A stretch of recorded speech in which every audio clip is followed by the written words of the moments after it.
You know it's this. Take a perk and a talk of that shit. Money swallowing like sis. Did it perfect in the kid. Got a billion who sang on my head. Look up better put on the road I just spent. I know we got $1 million. The devil that shit ain't not cheaper than again. Hello and welcome back, fellow anime lovers, to MangaMuse. I am delighted to have you join us once again in the world of fanfiction and fantasy.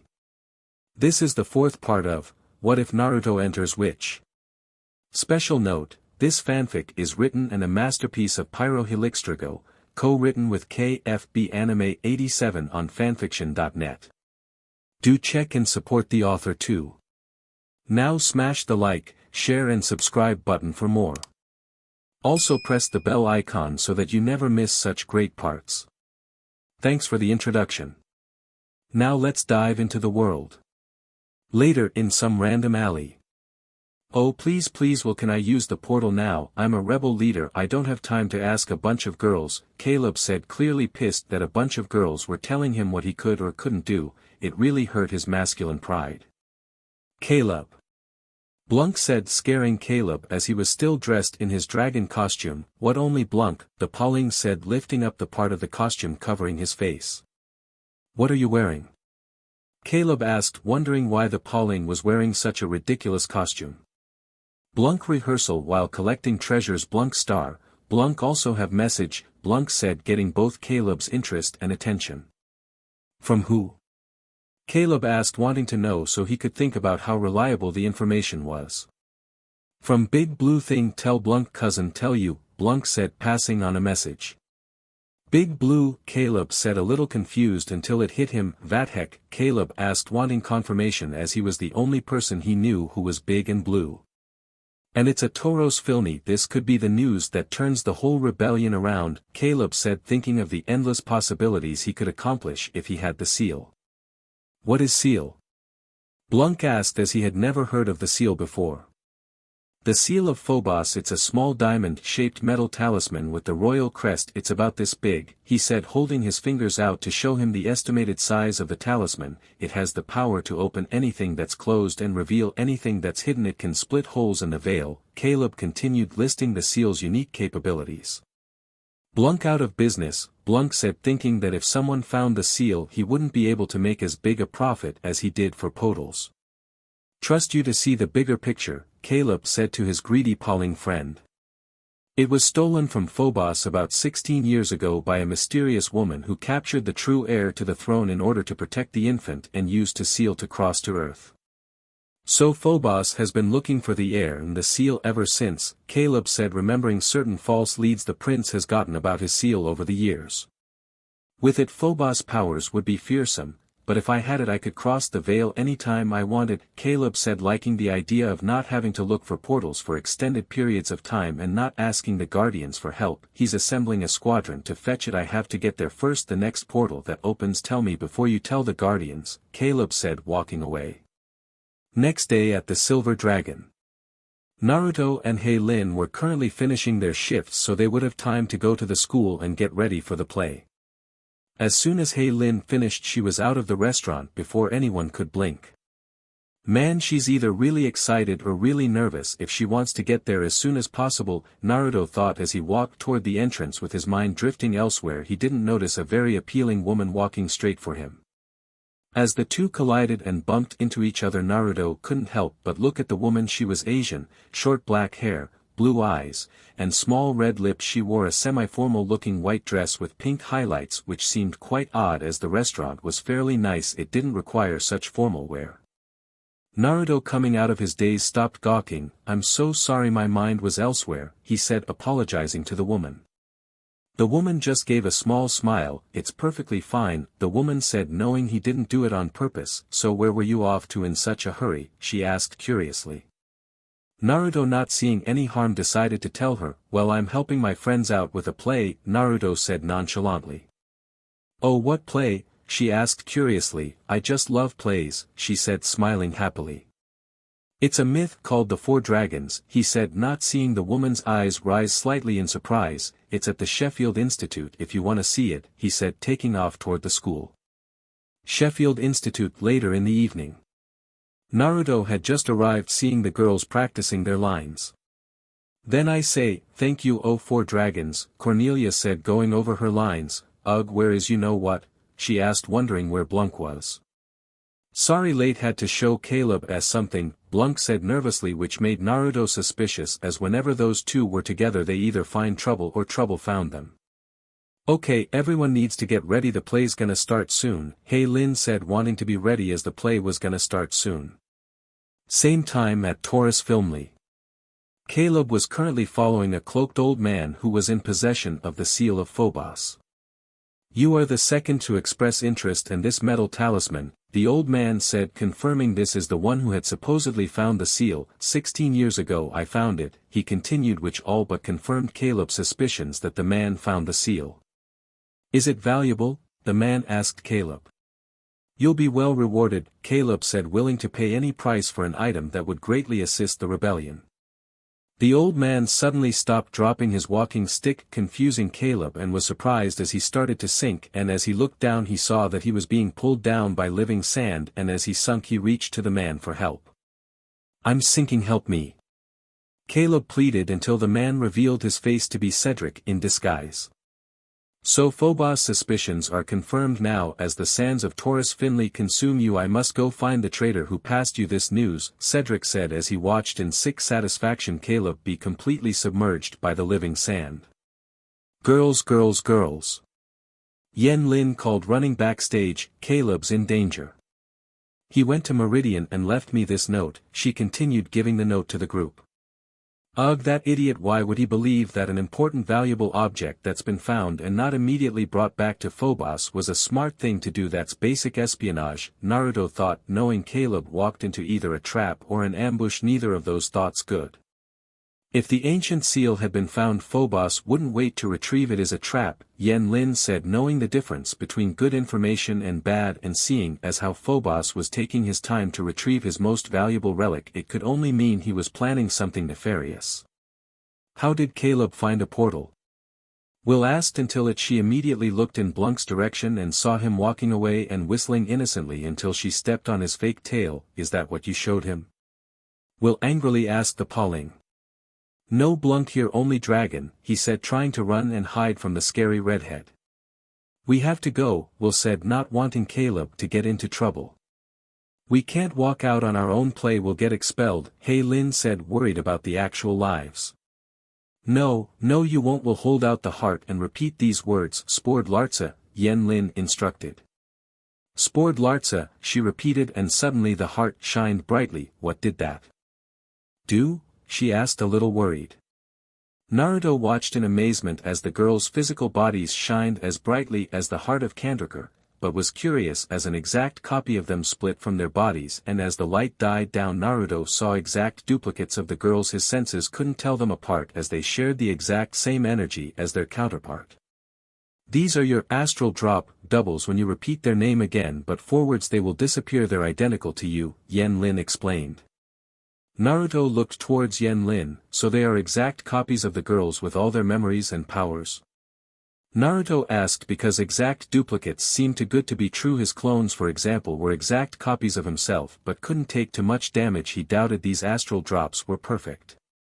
No, astral drops only copy the physical appearance of the user. They're all basically blank slates, Yen Lin explained. Naruto now understood, but something crossed his mind as the guardians examined the duplicates. How will they perform the play if they are all blank slates? He asked, making Yen Lin realize her error. Naruto, seeing that this was a problem, had an idea. I'll leave some of my clones here to help, he said, making the old woman curious as to what he meant, and seconds later her question was answered as 5 duplicates of Naruto burst into thin air. You can make copies of yourself? She asked, amazed. Yep, and they're all self-aware, but if they're hit hard enough or receive too much damage they explode in a cloud of smoke, Naruto explained. Yen Lin stared at each clone and one thought crossed her mind. I wonder if he's the only employee I need. She thought he did fantastic work alone, but with multiple copies, she could retire early and make a profit. Okay, we're wasting time, let's go, Will said, getting everyone to do their assigned tasks as they've already wasted enough time. Later at Taurus Fil. Naruto and the Guardians had just arrived at Taurus Fil and it appeared to be abandoned, but Naruto could hear whispers coming from the houses. They must be afraid of outsiders, Naruto thought. I don't see anything, Lin said, not noticing anything out of the ordinary. As Will and the others flew over the land, a tentacle of sand shot out of the ground and grabbed her leg. Ah, quicksand. Will yelled as she pulled down, but luckily the other girls got to her first and pulled her away from the sand monster's grasp. A boy fell in the sands, a small red-headed girl behind the Guardians said. Then why don't you have it roped off or something? Cornelia asked, thinking that might prevent people from getting attacked. It moves, the girl said.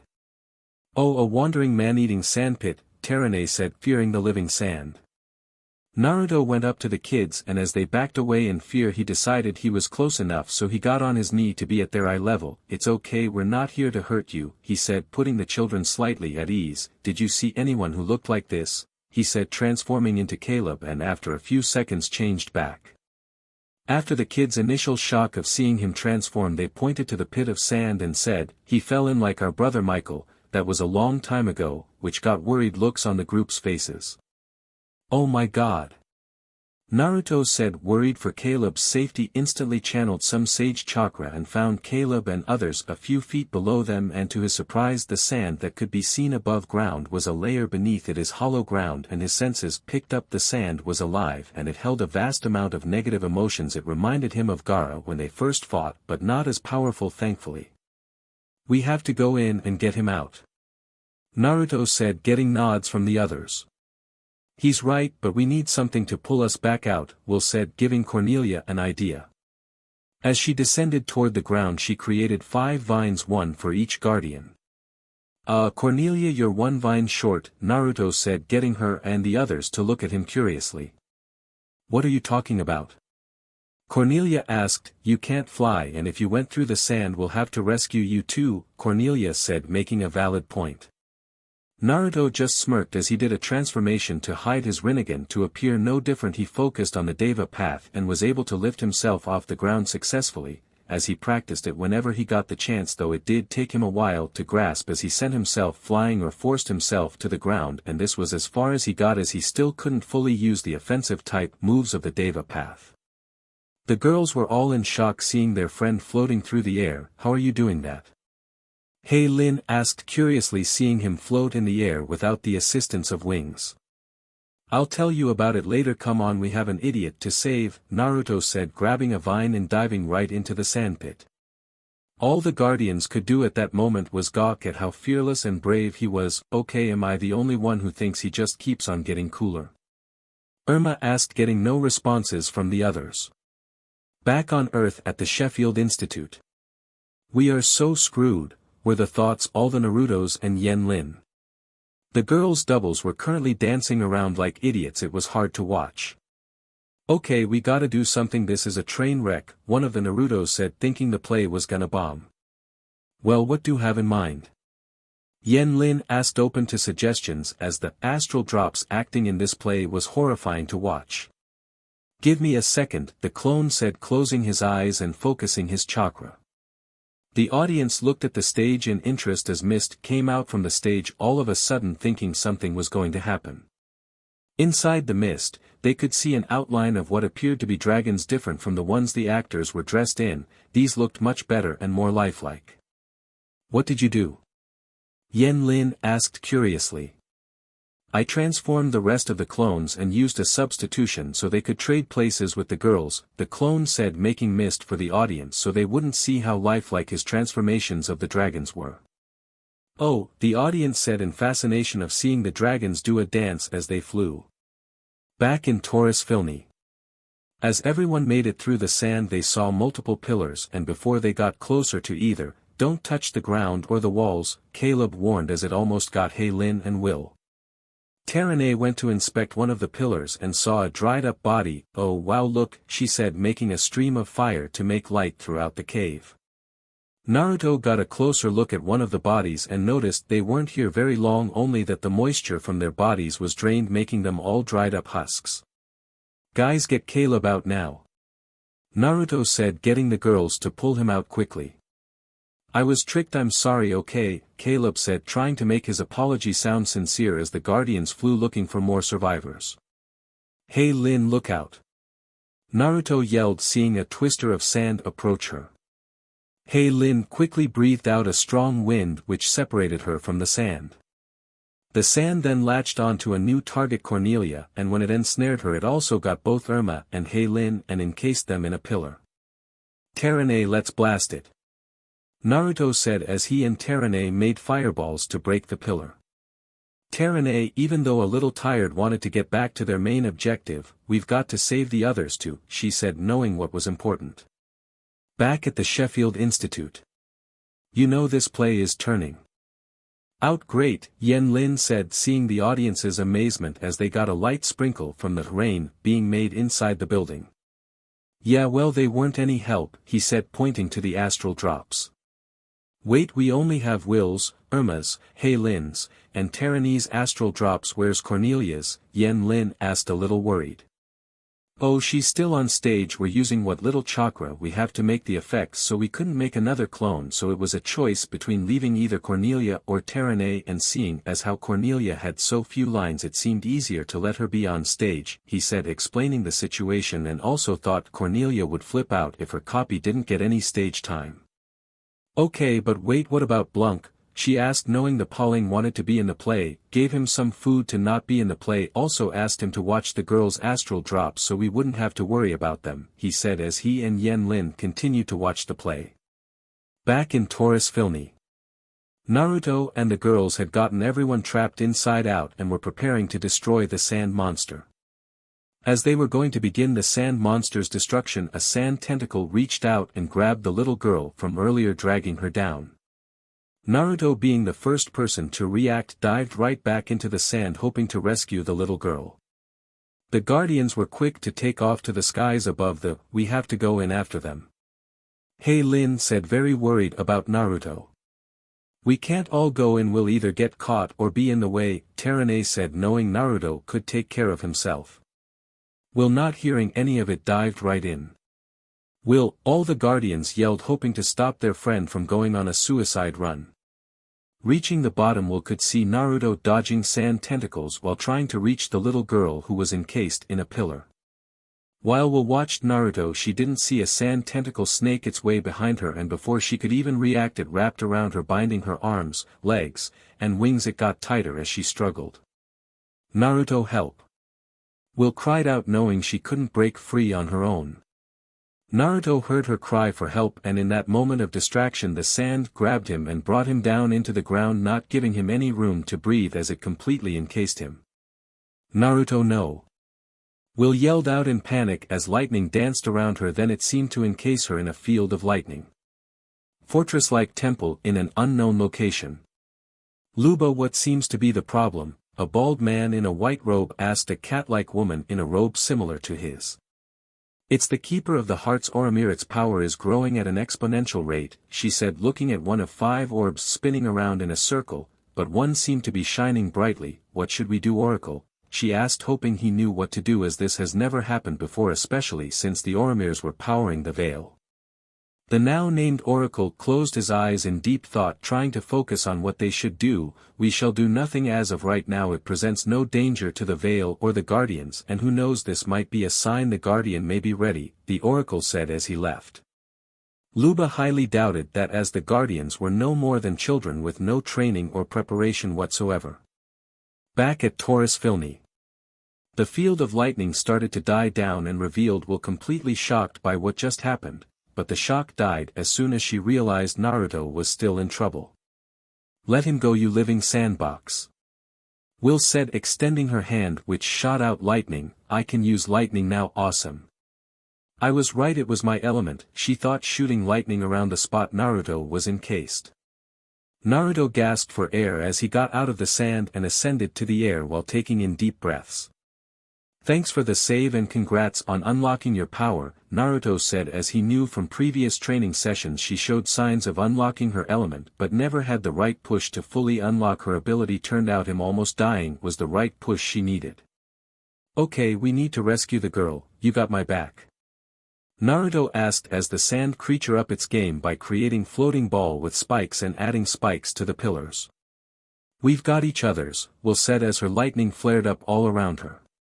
Okay, this thing seems to be getting smarter the more we fight, if so we'll have to be smarter and faster than it can adapt to us fighting it, Naruto thought, readying himself as he and Will charged and looked for the girl through the sand. As Naruto and Will fought the sand creature, they found the girl encased in a pillar, but she was slowly being swallowed up just like Naruto almost did. Will, I need you to fire 2 lightning bolts, one above the girl and another below, Naruto instructed, which Will carried out without question. When the bolt struck the part of the pillar holding the girl broke off and fell towards the ground. The girl screamed and closed her eyes as she would soon hit the ground, but luckily Naruto stopped it and broke the girl out of the pillar she was encased in. We got the girl, let's go.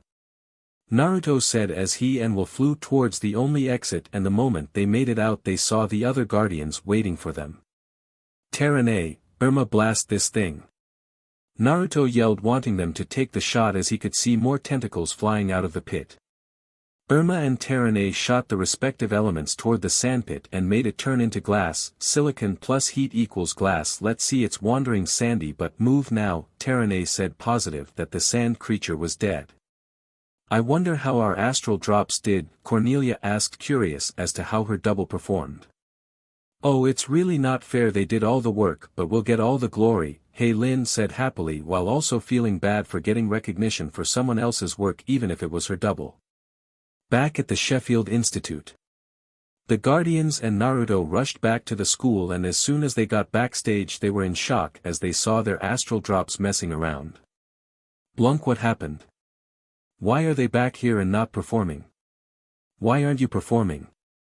Lin asked in a panicky voice, wondering why they weren't performing and wondered what damage had been done to their lives. Blonde boy take over other girls' copies do no good on stage, Blunk said as he ate some good soup the blonde carried for whatever reason. The girls looked at Naruto in both curiosity and anger for stealing their double's time to shine. Before any of you get mad, the astral drops have none of your memories, they were all blank slates. I left a few clones in case something bad happened. Good thing I did. The astral drops would have caused you guys a lot of problems if I didn't, he said, explaining his reasons to the girls. The girls couldn't fault him and were appreciative he had their backs on and off the battlefield. Okay, we need to get rid of these astral drops, Will said, unknowingly doing what she wanted to do as she forgot saying their names forwards makes them disappear. Yeah, and I should dispel my clones, Naruto said, and as he did he got a small headache from the memories of 5 different clones. Oh girls, that show was spectacular, I might just recruit you for next year's school play, Knickerbocker said as she came backstage in order to congratulate them. Wow, you really saved our butts, thanks Naruto, Irma said in appreciation. Okay, let's go home, I think we've had enough for one day, Naruto said as everyone went home.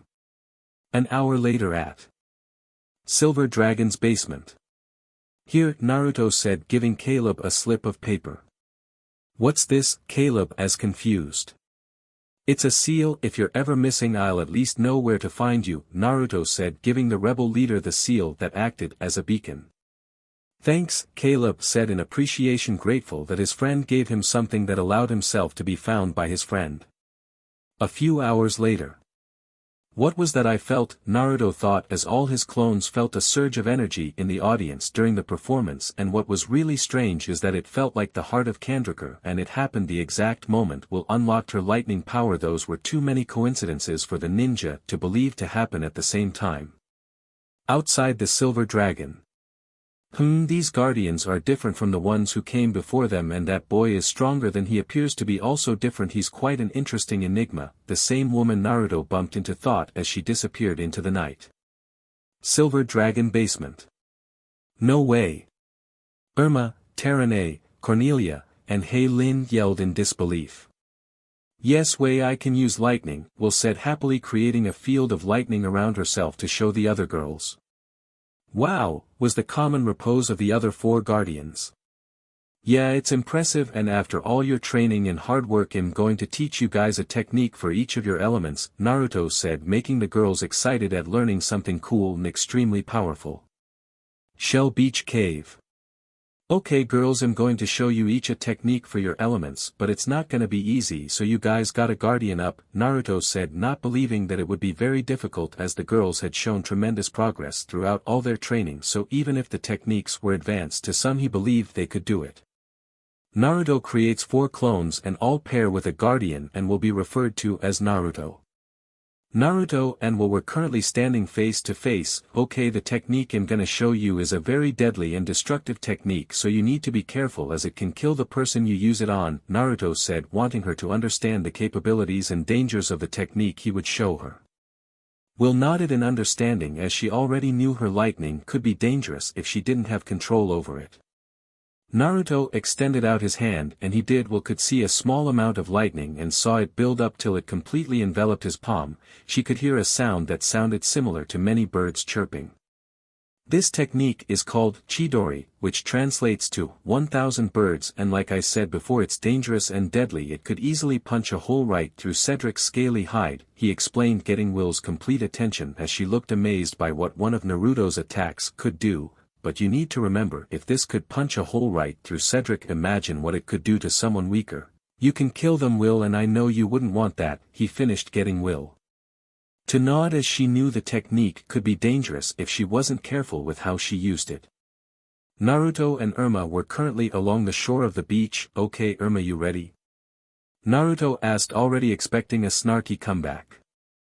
Babe, I was born ready, Irma said, her attention fully focused on Naruto as she knew whatever he was going to teach her was going to be useful for fighting and was gonna be awesome. Naruto closed his eyes and focused as he slowly lifts up his hand, and as he did so a large amount of water started to arise from the ocean, and the high it got it began to take shape, and it appeared to look like a serpent-like dragon and floated above them, moving around like an actual snake. Irma's jaw couldn't drop any further as she couldn't believe Naruto had a technique that looked like this, and for once in her entire life she was left speechless. Naruto smiled at the amazed look on the girl's face as he had a similar look the first time he saw it. Okay Irma, this technique is called the Water Dragon for obvious reasons. Its power is only rivaled by the concentration and focus you have to apply when giving it form and its movement, he explained, as the Water Dragon was difficult to use due to the reasons he already explained to Irma, but also due to the number of hand signs it required. He was lucky he and Irma could skip that, thankfully. So are you ready to give it a shot? Naruto asked as he could see her anticipation on her face. On the other side of the beach, Naruto and Terané were both facing the ocean as the fire they created would probably burn the ground, so it would be safe to use it on the ocean to minimize the damage. Okay Terané, what I'm gonna show you is a really dangerous technique as it creates such an intense heat the flames get wider, which means if someone were to get hit with it they would turn to ash or at the very least get some really deep burns, he said, knowing Terané was very cautious about her element, and it honestly impressed him that she could control the heat to her attacks. Yeah, I'm ready, Terané said confidently, thinking she could learn the technique Naruto was gonna teach her, as her lessons with him have gone so well before she took to his lessons as a fish took to water. Okay, watch, Naruto said, building up his chakra and magic in using a technique that was shown to him a long time ago. He blew out an explosive stream of fire which had a little white in it, which meant its heat was intense and was able to turn anything to ash in a matter of seconds. Terané, even a few feet away, could feel the intense heat from Naruto's technique, and the massive amount of steam it created when it hit the ocean was immense. Okay, remember, when you try this you have to breathe in, and not with your gut, you have to use your lungs so you can breathe out more, Naruto explained as she readied herself. Naruto and Cornelia were a little away from the beach so they could train on solid ground for the earth technique he would show Cornelia. Okay Cornelia, I'm gonna ask you a question. Have you ever used the earth as an actual attack? Naruto asked, making Cornelia confused. What are you talking about? Cornelia asked, not getting what he was saying. From what I've seen in the fights so far, you barely use the earth to attack and focus mostly on restraining enemies. The last time I saw you use earth for offense was in training with me and bringing a table to life to fight off some guards, Naruto explained, remembering certain details and flaws the girls had when it came to fighting. Cornelia actually thought back to her previous fights and realized Naruto was right, but it also made her curious on how he was so good at analyzing all their skills and fighting so well. It gnawed at her to find the answers to who he was and where he was from, but she put those thoughts aside as he was gonna teach her something that would give her more offense when she was in a fight. Naruto bent down and placed his palm on the ground, and as he did, the head of a dragon made of rocks emerged, and when it opened its jaw it shoots out multiple balls of earth that were being shot at incredible speeds. Cornelia was amazed and was a little excited that she would be able to go on the offensive in a fight. Naruto and Lin were currently far away from the beach as their wind would probably cause a sandstorm or draw too much attention. Okay, Lin, I'm not gonna lie, your progress with wind is astounding, Naruto said as she progressed at an amazing pace. He wondered sometimes if it was due to Lin being the guardian of air from before, and Lin's seeming natural ability of being a guardian was due to her grandmother's former powers being passed on to her, which increased her own powers. Okay, today I'm gonna teach you a technique that will make your wind take form, Naruto explained, knowing that the wind user would jump to the challenge, so he focused his power and gathered the wind around him to take the form of a dragon. This is a wind dragon. It can either blow enemies away with the wind around it, or it could shred anything in its path. Lin jumped up and down, excited that she would learn an amazing technique, but had a question: how can wind take the form of a dragon? Lin asked curiously. How can wind form into a blade? Wind can take on many forms, you just need practice, Naruto explained the principle of elemental manipulation and how it takes form. Few hours later, Naruto had dispersed his clones and assessed the progress the girls had made with the knowledge from the clones and himself. Will was able to make decent progress with the Chidori. It wasn't as powerful as Sasuke's during the Chunin exams, but it was still effective. It worked like a really strong taser and was able to make a decent impact onto a boulder. Irma had made decent progress on the water dragon. She had trouble keeping its form and making it move, and when she made the water dragon it looked like a distorted version of a serpent. Terani's performance with the dragon flame bomb was really interesting, as when she tried to increase the heat of it, it was red with a light tint of blue, which was astounding to him as he had never seen or heard of someone using blue flames. But besides that, she made excellent progress in the technique. Cornelia's performance with the technique she learned was unique. She was able to make a decent dragon head, but instead of shooting out just ball of rock, she also shot out ball of mud, which seemed interesting as it made the technique less deadly, which could be bad if the enemies she faced were as tough as Cedric or something worse than the snake monster. Lin was actually having a lot of difficulties with the technique as she never practiced wind manipulation to the degree of the technique she was practicing. All she was able to do was make a small concentrated whirlwind. After all the training the girls did, Naruto decided it was enough, as he could see them literally gasping for air and were barely able to stand. Okay, you guys did terrific with your training, now let's go to the silver dragon and eat, he said, walking, but noticed the girls weren't following. Hey girls, why aren't you following? There a problem? He asked, not understanding why they weren't moving. Yeah, the problem is we're too tired to even walk. Don't you know how to treat a lady? Cornelia asked, extremely serious, cause he didn't seem to treat her or the others like actual girls. Naruto, caught off guard by the Earth Guardian's question, began to rub the back of his head and smiled nervously. Actually, I've never really hung out with girls. I've never actually had a girlfriend before either, Naruto said, a little nervous he would be laughed at by the girls. What? The Guardians yelled, not being able to process how someone like Naruto could have never had a girlfriend before. Awesome. When I ask him out, I'll be his first girlfriend and he'll be my first boyfriend. Will thought, happy about the new information. Are the girls he's been around blind? He's a total catch. Irma thought, unable to think how girls who have been around Naruto or even just seen him just hadn't asked him out. The girls he's been around were either blind or dumb. He's such a good guy, any girl would be lucky to be with him. Terane thought, confused as she had seen the kind of person Naruto is to his friends. She could only imagine how he would be for the girl that captured his heart. No way. He's never had a girlfriend. How is that possible? Cornelia thought, forgetting her suspicions about him to focus on how a hot guy like Naruto could never have had a girlfriend. Wow, I guess me and him are kinda alike, Lin thought, as she was in a similar boat as Naruto due to her never having a boyfriend. Later at the Silver Dragon. Naruto and the girls were currently eating some dinner Lin prepared, and after they all finished their delicious meals they talked about gossip and upcoming events. Lin called Naruto over and went somewhere more private to talk about her training. "So how's your progress on retaining your powers?" Naruto asked, seeing as he could only instruct Lin on her training, seeing as how he was busy with school and training the other girls. "Not so bad, been getting some daily exercise and practice that leaf thing," Lin said as she had been able to slightly tap into her chakra coils to manage basic chakra exercises. "That's pretty impressive. Have you tried using any of your former guardian abilities?" Naruto asked, curious on her progress. Lin smiled at the blonde and suddenly vanished, surprising Naruto. Naruto tried sensing her, but to his shock he couldn't pinpoint Lin. He could still sense her but not find her, which confused him, but in a matter of seconds he could feel her better and saw she was behind, looking a little tired. "You okay, grandma?" he asked, getting a nod in return. "That was amazing." "What was that?" he asked. Lin, catching her breath, answered his question. "It's kinda like invisibility. Air guardians are able to make their bodies move at incredible speeds. It makes our bodies seem invisible while also hiding our presence and scent," Lin explained.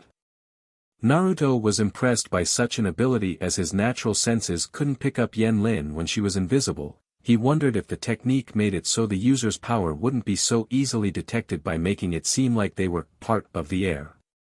Naruto had a very good question cross his mind as Lin showed him her power. "Do the other girls have other abilities?" Naruto asked, seeing as Lin had a power Lin didn't seem to have and will's development in attaining her element.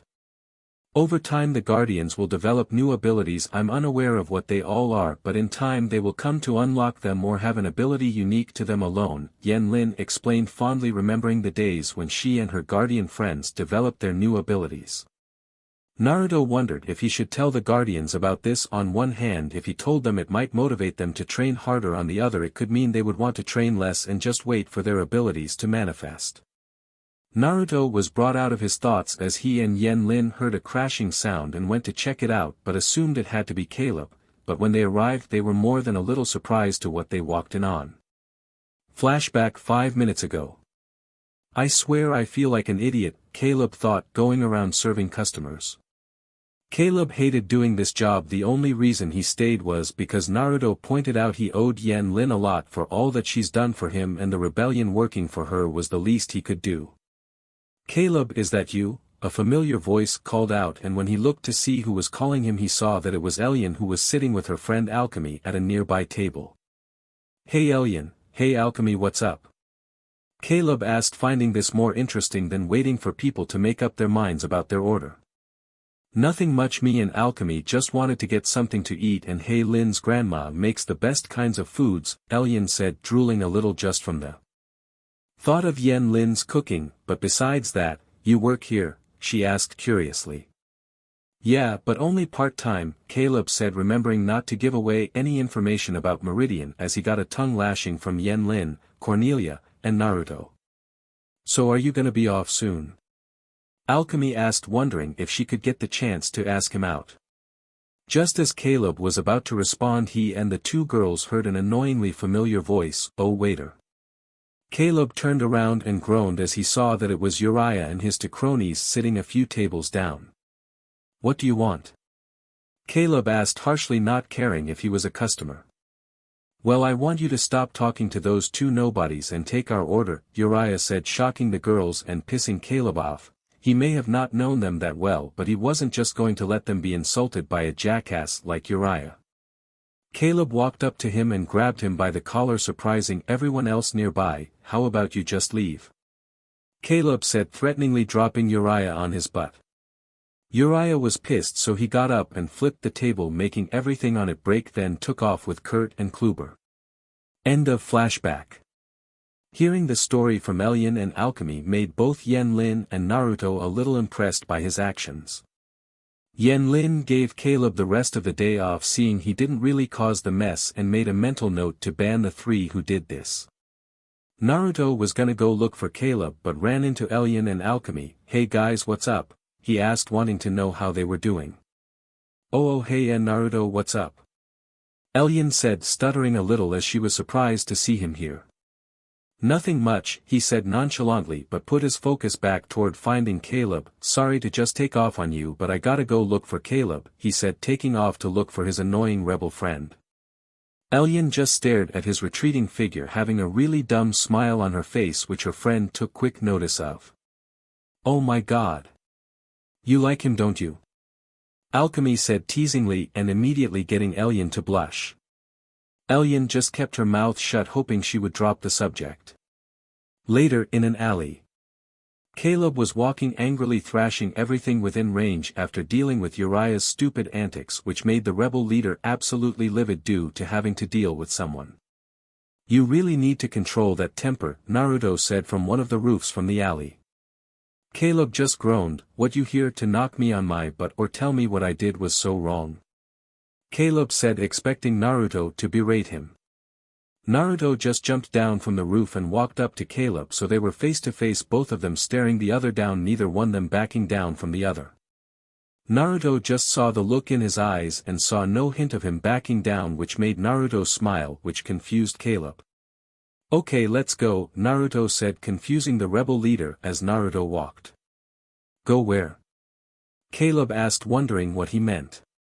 To train, he said as he stopped, you stood up for your friends which is something I respect and understand, Naruto said giving him a somewhat bullshit reason as he wanted to teach Caleb but didn't want to till he stopped acting like a PP and seeing. Caleb was a little surprised as he thought Naruto didn't really like him that much, sure they were friends but he thought they wouldn't be more than comrades in arms or just acquaintances. Shell Beach Cave. Give me your sword, Naruto asked extending his hand toward the rebel who complied with the request. Naruto examined the sword and took out a recently perfected gravity seal he had handy and placed it around the sword's hilt then placed it on the ground, now pick it up, Naruto instructed making Caleb give him a confused look but reached for the hilt all the same. When he tried picking up his sword he noticed it was extremely more heavy than it was before Naruto put the paper around it. What did he do to it? It feels like I'm trying to pick up a rock, Caleb thought and after a few more attempts decided to give up and look towards Naruto. Okay, what did you do to my sword? He asked curiously. Naruto just smirked as he looked at Caleb. I applied a gravity seal to it. It basically makes everything much more heavier than it really is so the one around your sword it makes it 10 times its natural weight, Naruto explained. Okay but what's that got to do with my training? Caleb asked not understanding much of anything Naruto said aside from making his sword heavier. Naruto just sighed as he knew this would be hard for his dim-witted friend to understand. It's kinda like this, the more gravity you work with while in training you'll be faster and stronger when you fight, Naruto explained in the most simplest way possible. Caleb took a moment to process this and saw the benefits to it but had an idea that crossed his mind. Wait, can you do this for the other rebels? He asked wanting to improve the rebels' strength and chances for survival. No, Naruto responded calmly. Naruto saw the shocked look on Caleb's face then see it quickly turn to anger, and before you get all angry and throw your little tantrum it takes too much time to adjust the seals to fit a person and the only reason I'm doing this for you is because I actually give a rat's but about you, he finished surprising Caleb who was at a loss for words for the care Naruto had shown towards him. Now I'm gonna decrease the gravity of the sword but it'll still be heavy so I want you to try swinging it around till your arms adjust to the weight and then I want you to put it in its sheath and run around the beach, Naruto explained getting Caleb to nod. Oh, and don't take the seal off during training, but do take it off for when you go to Meridian. I want you at your best when you go there, got it? He finished getting Caleb to once again nod. A few hours later. Caleb was exhausted or was literally covered in sweat as the weight from his sword was a little too much for his body to handle and his muscles in his arms and legs were all worn out. Naruto looked at Caleb and was a little impressed by his determination to improve. He may not know the answer to what he's fighting for consciously, but he at least knows it in his heart, Naruto thought as he had seen Caleb interact with the people he fought for. Okay, that's enough, Naruto said knowing he should probably stop Caleb so he could rest. Not yet. Caleb said breathing heavily from sheer exhaustion but still wanted to continue as he believed he could still go on. Naruto understood where Caleb was coming from but also knew if he didn't give his body rest he would suffer in the end. Listen, you'll only hurt yourself if you keep going, you're not used to this type of training, so for now you have to stop, Naruto explained, seeing Caleb sigh in defeat as he could feel his body begin to strain from just standing and suddenly began to descend to the ground but was caught by Naruto. Naruto put Caleb's arm around himself so he could lay him against the cave wall, then sat right next to him and neither bothering to look at the other, just letting their minds wander. Caleb had never felt so tired in his life but was curious as to how Naruto did this kind of training and not be exhausted. Naruto? Caleb said, somewhat painfully turning his head to look at Naruto. Yeah. Naruto said, turning his head so that his eyes could meet Caleb's. Why are you so strong? Caleb asked, always wondering how he was so strong and for what reason did he need to be so strong. Naruto just turned his head and inhaled deeply as the answer had a lot of depth. It's because I fight for the thing. That's most important to me, he said, making Caleb completely focus on what he would say next, and that thing is my friends, you, the girls, and Yen Lin. You're all important to me and I will protect all of you even if it costs me my life, he said, surprising the rebel leader at how important he was to Naruto. Why am I important to you? I thought you didn't like me, Caleb asked, honestly still confused about why Naruto cared for him. Even though we may have our disagreements, you're still my friend and I'll still have your back, Naruto said, once again surprising Caleb. Now come on, I ain't dragging your butt all the way to the silver dragon, Naruto said, making Caleb let out a small laugh. Later at the silver dragon. Caleb was currently lying in bed watching Naruto write in a strange language on what appeared to be wristbands and weights, all having the same symbol as the slip of paper Naruto put on his sword. After some time Naruto seemed to finish whatever he was working on and walked towards Caleb with the equipment. Here you go, Caleb, Naruto said, presenting the small articles of clothing to the rebel. Caleb, somehow managing to sit up, looked a little confused, wondering why Naruto was giving him this. They have the same seal as the one I put on your sword but not as heavy. Start wearing it after you're able to move and remember to take these seals off when you go to Meridian, Naruto said, reminding the rebel leader to remove the seals when he went off to Meridian. Caleb nodded, understanding that it would be extremely dangerous for him to fight with the weight slowing him down, and realized something. What are seals? He thought, remembering Naruto used that word repeatedly but didn't bother asking what it meant, but realizing he was too tired to think of anything else he drifted into unconsciousness. Naruto making sure Caleb was asleep as he made his way over to the other side of the basement and unsealed his notes on the Hiraishin and his notes of the separate seals of the Hiraishin seal. Okay, I think I've got a handle on these seals to start working with more than just one at a time, Naruto thought as he got a slip of paper and added 2 of the seals that were a part of the Hiraishin's original seal, which he broke up into individual seals. The seals he added were the ones that acted as a beacon and the one that teleported, as they seemed like the main seals for the Hiraishin to work. Okay, let's see if this works, he thought, putting the kunai on the opposite side of the room and did the technique's hand sign, and as he did he vanished in a yellow flash of light, then instantly reappeared, but not at the seal. He appeared 10 feet off the ground, then crashed into some crates. Okay, that kinda sucked, Naruto thought as his back ached a little from his landing and tried to analyze what went wrong and what happened. Naruto looked to see how close he got to the seal and wondered if it would happen again, and attempted the technique again, only for him to successfully teleport at ground level but still a few feet away from the seal.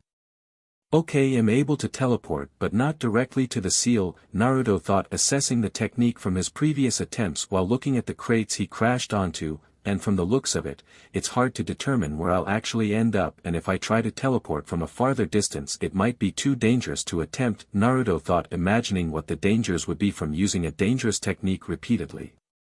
A few hours later.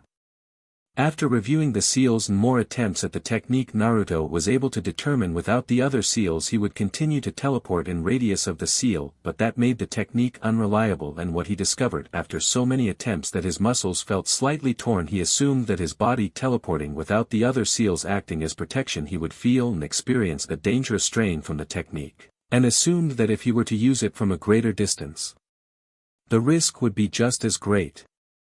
Phobos Palace. And the Guardians know nothing of this new portal?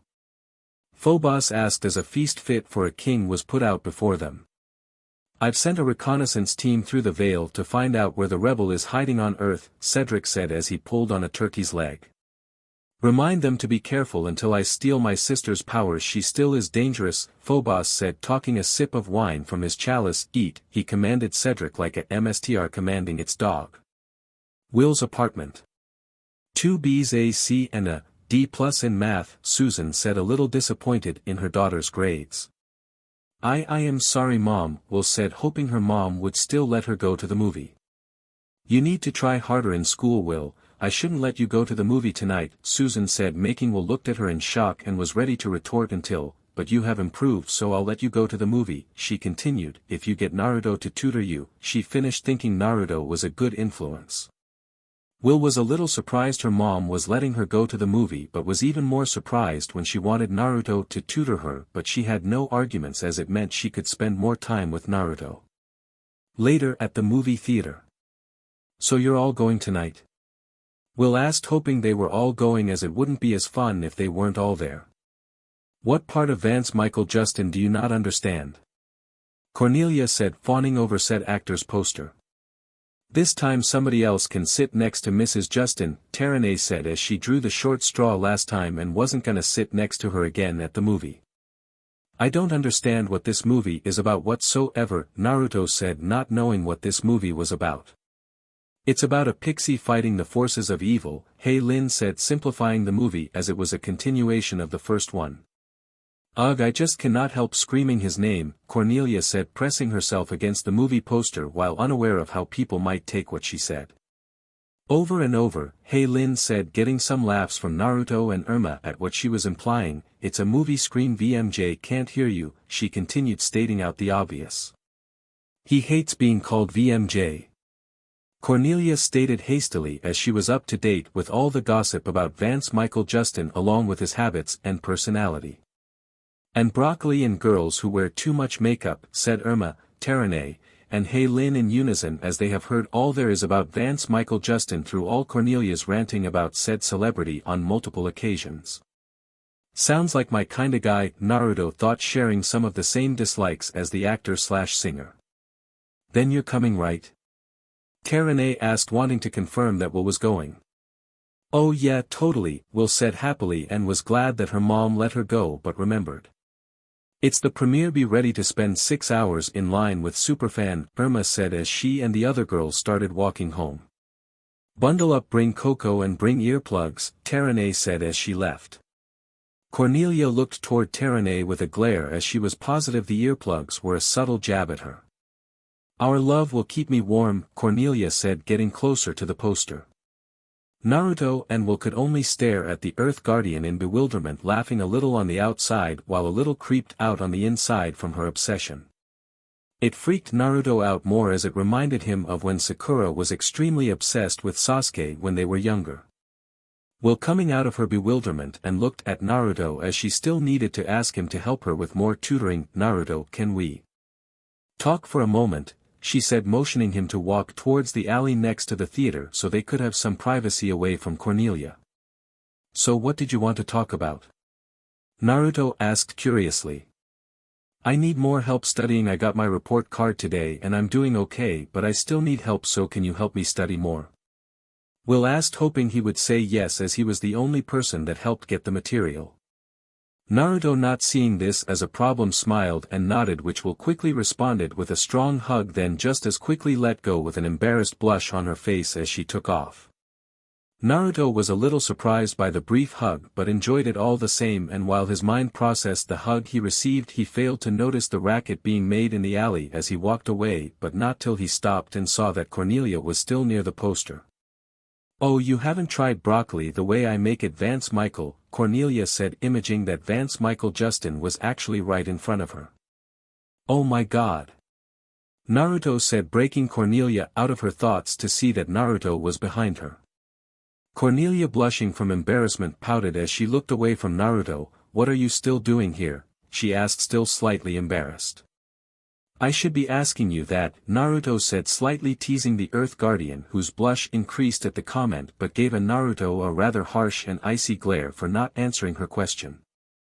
Naruto, having vast experience on feminine glares, knew when to stop when the going was good. Okay, I was just walking home after talking to Will, he said honestly as he held up his hands defensively. Home. Cornelia thought, remembering that she still had no idea or had any clue about where he was from, so she saw this as good as any opportunity as any to get any information she could. Yeah, the silver dragon's great, but it couldn't be as great as your actual home, Cornelia said, unknowingly making Naruto tense. Where was that again? She said, a little excited to finally unravel the mystery of Naruto.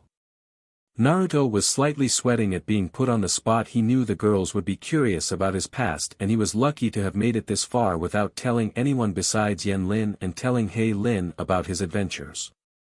Naruto felt like he had a good run keeping his secret from the other girls and thought he may as well do it since Cornelia didn't seem to be giving him any way out. Naruto sighed in defeat, and just as he opened his mouth to respond he was interrupted. Hi guys, what's up? Caleb said, rescuing and saving Naruto from his interrogation, albeit unintentionally. Naruto, not willing to look a gift horse in the mouth, saw this as an opportunity to get away. Well, you two seem like you got a lot to talk about, so I'll be on my way, Naruto said as he ran towards the silver dragon. God damn it. Way to go, Caleb. Cornelia said, completely irritated that Caleb ruined her chance to finally get Naruto to reveal his secrets to her until a rather devious thought entered her very somewhat eccentric head. Oh Caleb, she said, too sweetly, freaking the rebel leader out. What? Caleb asked, both nervous and afraid of what she would ask him. I want you to tell me as much as you can about Naruto, Cornelia said, still talking very sweetly. Caleb thought for a moment on how he should respond. On one hand, he could tell her that she should just ask Naruto and it wasn't his place. On the other hand, he didn't know anything about Naruto besides that just like him his parents were dead. To be honest, I know about as much as you do, Caleb said truthfully, not knowing what else to say. Cornelia was absolutely livid that no one knew anything about Naruto, like where he's from, how he got his powers, or how he able to do some of the other things he did that were hard to understand or even explain, like making clones or transforming into other people. Cornelia calmed down and thought of how she would get Naruto to spill his secrets until a stray thought entered her head. Wait, if I can't get him to spill his secrets, maybe someone else can, she thought, looking directly at Caleb. Caleb felt a shiver run down his spine due to the look Cornelia was giving him. Caleb, I need you to do something for me, Cornelia asked, once again extremely too sweet. Okay, what is it? Caleb said, being cautious to what he might agree to. I want you to watch Naruto and tell me anything he tells or shows you, Cornelia said, willing to grasp at whatever straws she could if it meant finding out the truth about Naruto. Normally Caleb would have turned down such a stupid request like the one Cornelia just asked of him, but just like her he had questions of where Naruto was from and often wondered about the truth of his origins, but then remembered Naruto had lost both family and friends. Do I really want to dig into his life? He hasn't given me any reason not to trust him, so should I do this? He thought to himself. Caleb weighed his options and against his better judgment he agreed to assist Cornelia in finding out Naruto's secret, but even as he agreed he felt like he was betraying Naruto. Cornelia just smirked as she would finally get the truth about Naruto. A little while later at the Silver Dragon. Naruto was completely relieved as he made it to the back of the Silver Dragon and entered into the kitchen, which he then immediately ran into Lin, who oddly seemed to know that he would enter through the back door. Hello Naruto, Lin said with her usual grin. Hey grandma, how are you doing? Naruto asked, always glad to talk to the elderly woman as they seemed to have decent conversations with each other, whether it was about training, work, or anything else. I'm giving everyone their paycheck, speaking of which I have yours right here, Lin said, extending a slip of paper with an amount of $500. Naruto remembered the first time he got a paycheck from Lin and was surprised by the amount he got, and when he asked she explained that he worked 2 jobs as a waiter and a cook, so well she didn't need to hire someone else for either job, so Lin paid him for both jobs, meaning he made more than anyone, and add that to the tips he made, he saved up a lot of money. But all the other kids' parents are letting them. Lin's voice was heard from the other side of the kitchen. All of them? Lin's mother Joan Lin asked skeptically. Ugh yeah, Lin said nervously as her parents looked completely unconvinced. Naruto and Yen Lin, seeing the situation, felt like they should help the guardian of air. I say let her go, Yen Lin said, surprising the 3 other members of her family. But mother, I don't feel comfortable letting her go without some sort of supervision, Hei Lin's father Chen Lin said, very protective of his child and couldn't stand the thought of his little girl growing up. Oh man up, besides she's not going alone, she'll be with her friends and Naruto, Yen Lin said, wanting her son and daughter-in-law to give her granddaughter more freedom. Who's Naruto? Chen asked, unfamiliar with the name or the person that went with it. Ugh, that be me Mr. Lin, Naruto said, entering the conversation, but also confusing the parents as they weren't aware that the waiter/cook was a friend of their daughter. Oh, you're going to be taking our daughter to the movie? Joan asked, now being less against her daughter going to the movie, as she often cooked with the teen and thought he was a good and responsible person for someone his age. Honey, do you think our daughter will be safe with him?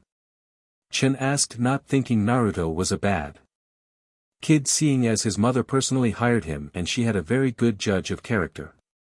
Oh, stop being such a drama queen.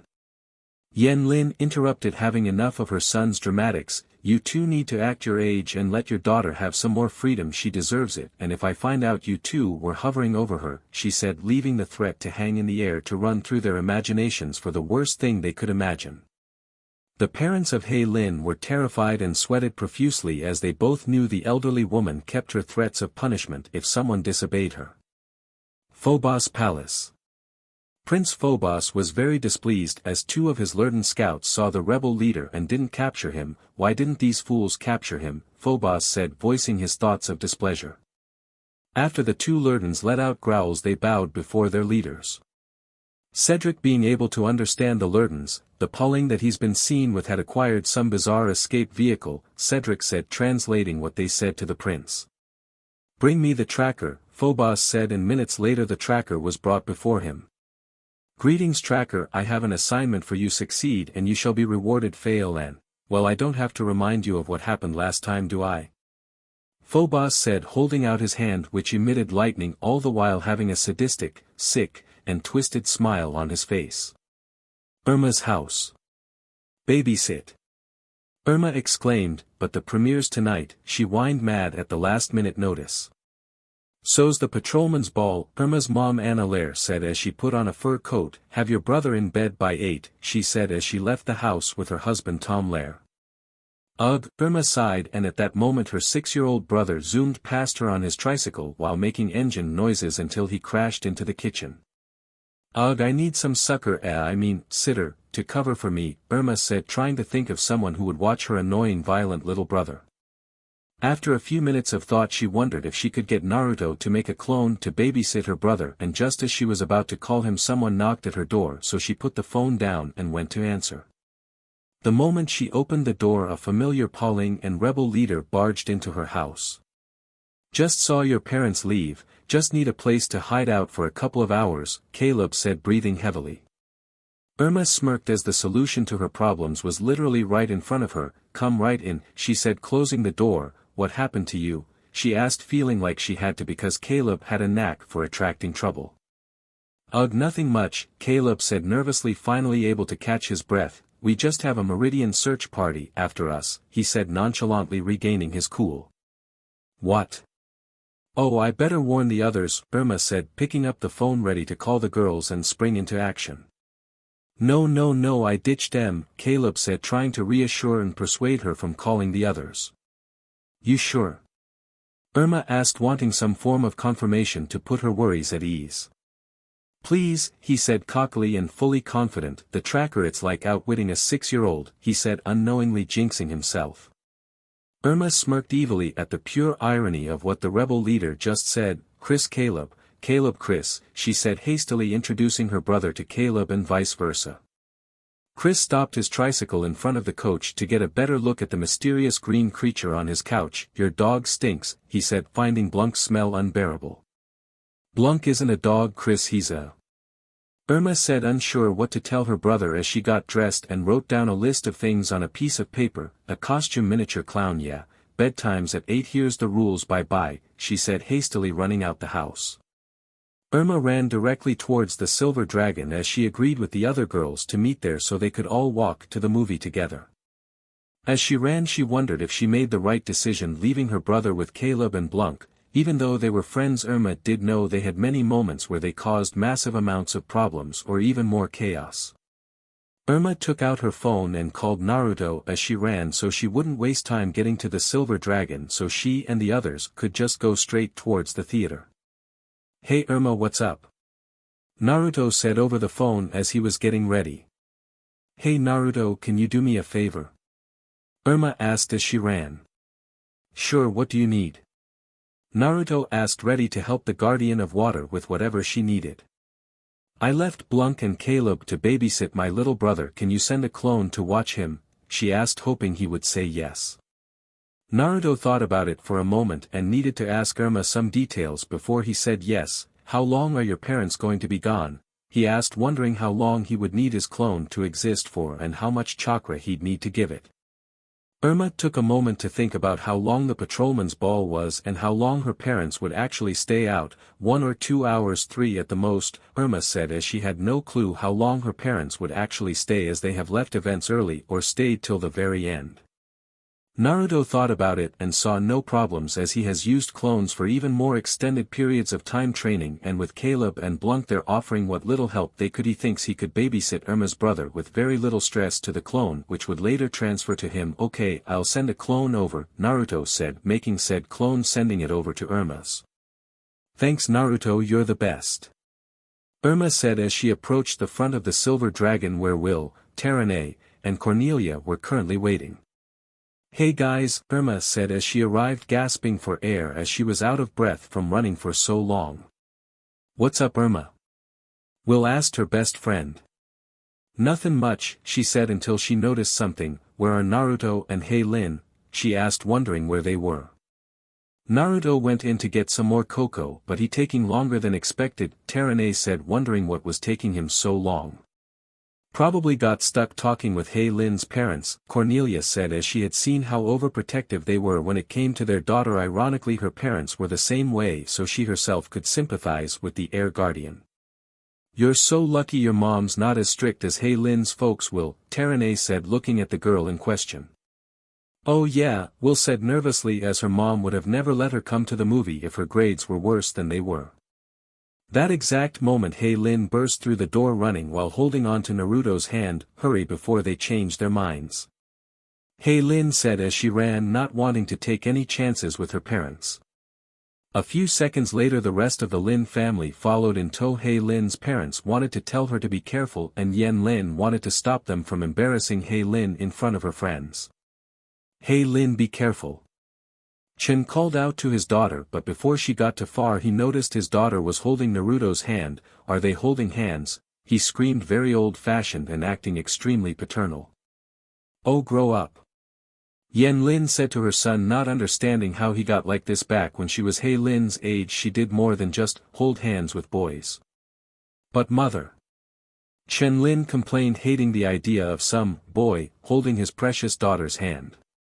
"Oh honey, let her experience some romance," Joan said, thinking. It was sweet to see her daughter have a little crush on a boy.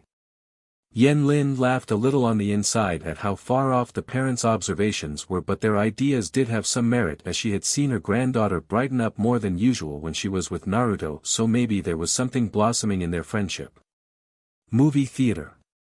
Naruto and the girls were currently waiting in line a few people away from the entrance of the premiere. They were lucky to get there when they did, because the line was starting to build up around the block.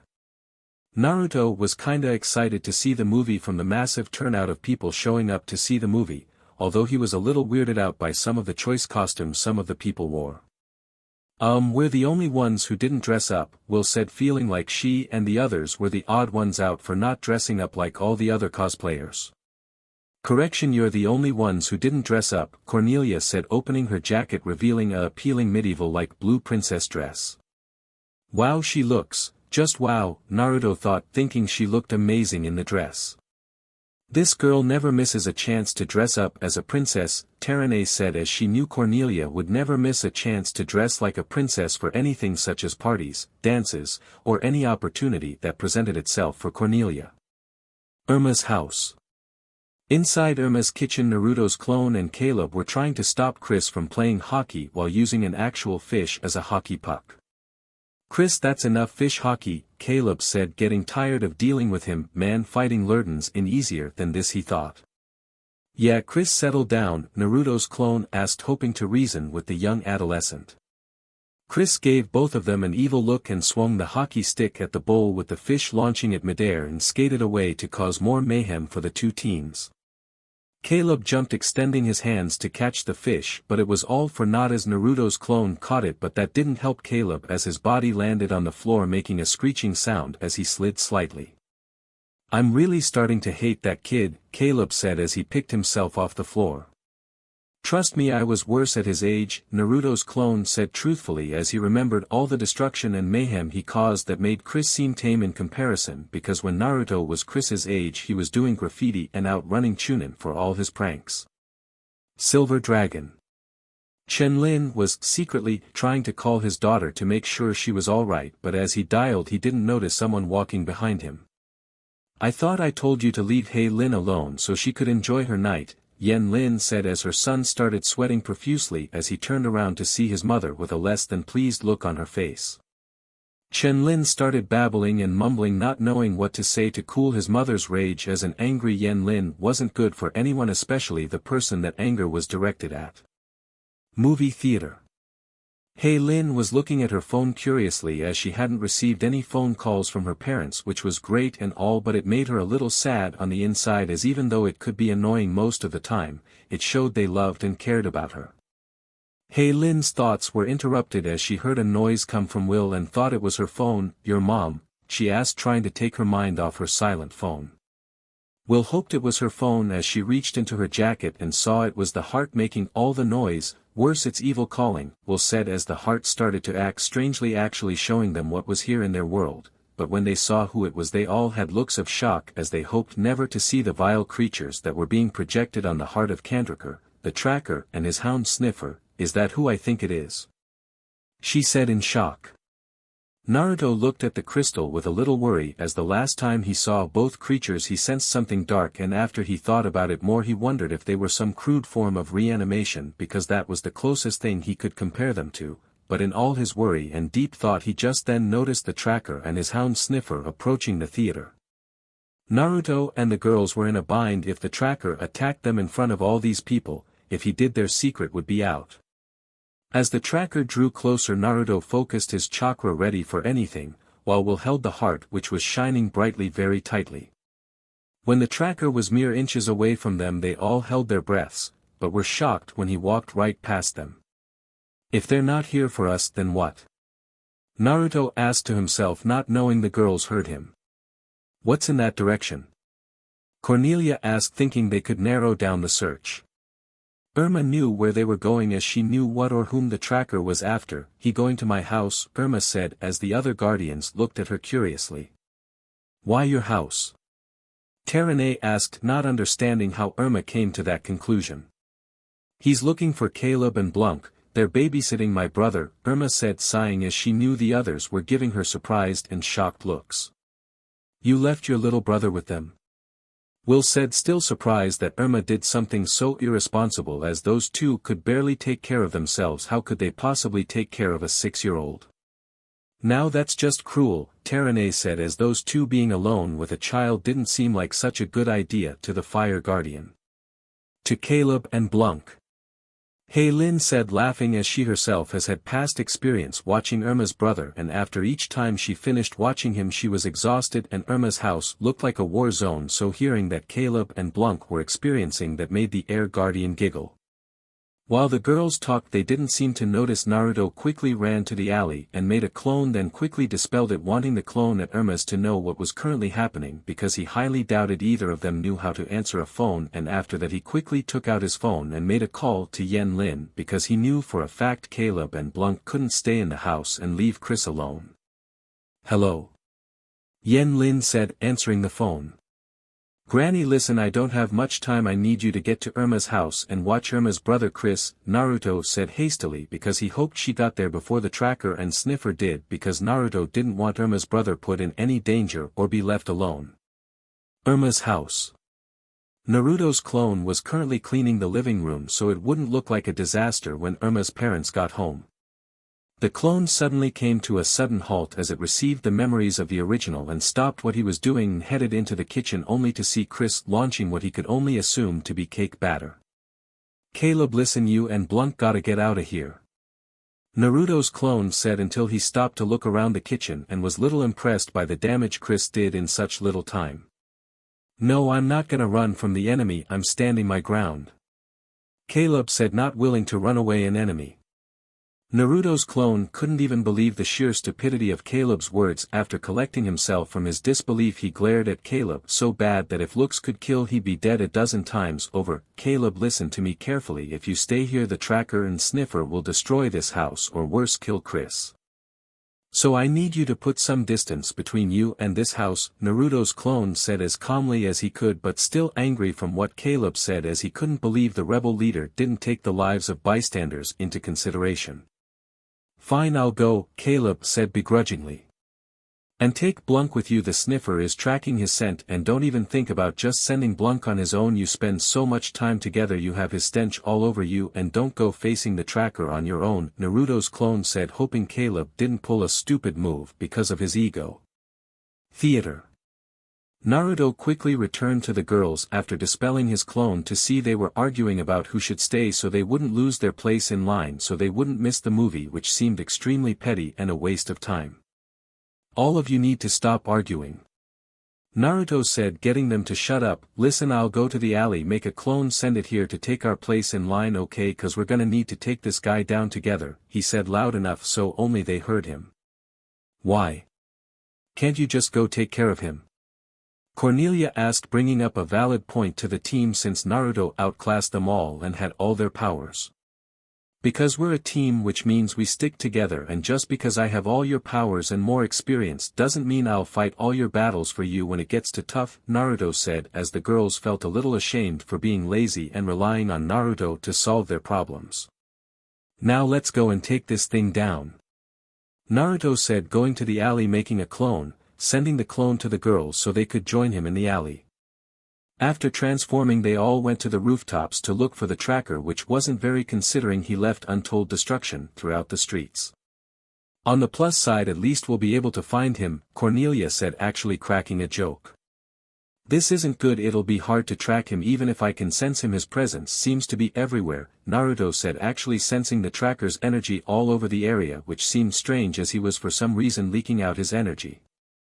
"If I can't sense him, following him is gonna be hard. If I can't sense him," Naruto thought, trying to think the best course of action. "We'll have to split up," he thought. "Guys, listen up," Naruto said, drawing their attention. "I can't track his energy, it is literally everywhere," he said, explaining his current dilemma in sensing. "We'll have to split up. We know he's going to Irma's house, so me and Irma are going to wait over there in case you guys can't find him," Naruto said, surprising the others, but they nodded, seeing the logic. "We'll call you when we find him," Will said as she, Terane, Cornelia, and Hei Lin took off. Irma and Naruto took off to Irma's block, hopping to be there before the tracker. "Hey, are you alright?" Naruto asked the water guardian, seeing as she looked very distracted. "Yeah, why?" Irma asked, wondering why he thought she might not be okay. "Well, there's a monster literally causing havoc throughout the streets on his way to your house," he said nonchalantly, trying to ease the tense situation. Irma smiled at his attempt to ease the situation, but she was worried. "If my brother gets hurt, I'll never forgive myself," she thought, because if anything happened to Chris it would be because of her selfishness for leaving Caleb and Blunk to watch Chris just so she could see a movie. Naruto didn't need to be able to sense emotions to know Irma was worried or who she was worried for. "Don't worry, nothing will happen to Chris, I swear it on my life," Naruto said, fully intending to keep his word on protecting her little brother. Irma was surprised by such a bold statement. She just smiled at him and nodded appreciatively, as it meant a lot to her that Naruto said that. She even blushed from how kind and touching he was being. At that moment Naruto's phone went off and answered it immediately, seeing as it could be one of the girls. "Naruto, we found them," Will said over the phone. "Good, how far away is he from Irma's?" Naruto asked, getting Irma's immediate attention to be ready with whatever plan he had in motion. About a mile and a half, but at his current pace he should be there in minutes, Will said as she and the other girls kept on trying to blast the tracker and sniffer, but they either dodged it or blocked it with something nearby before she hung up her phone. Naruto was able to sense the girls approaching, but with the current amount of power the tracker was leaking it was hard to pinpoint their exact location.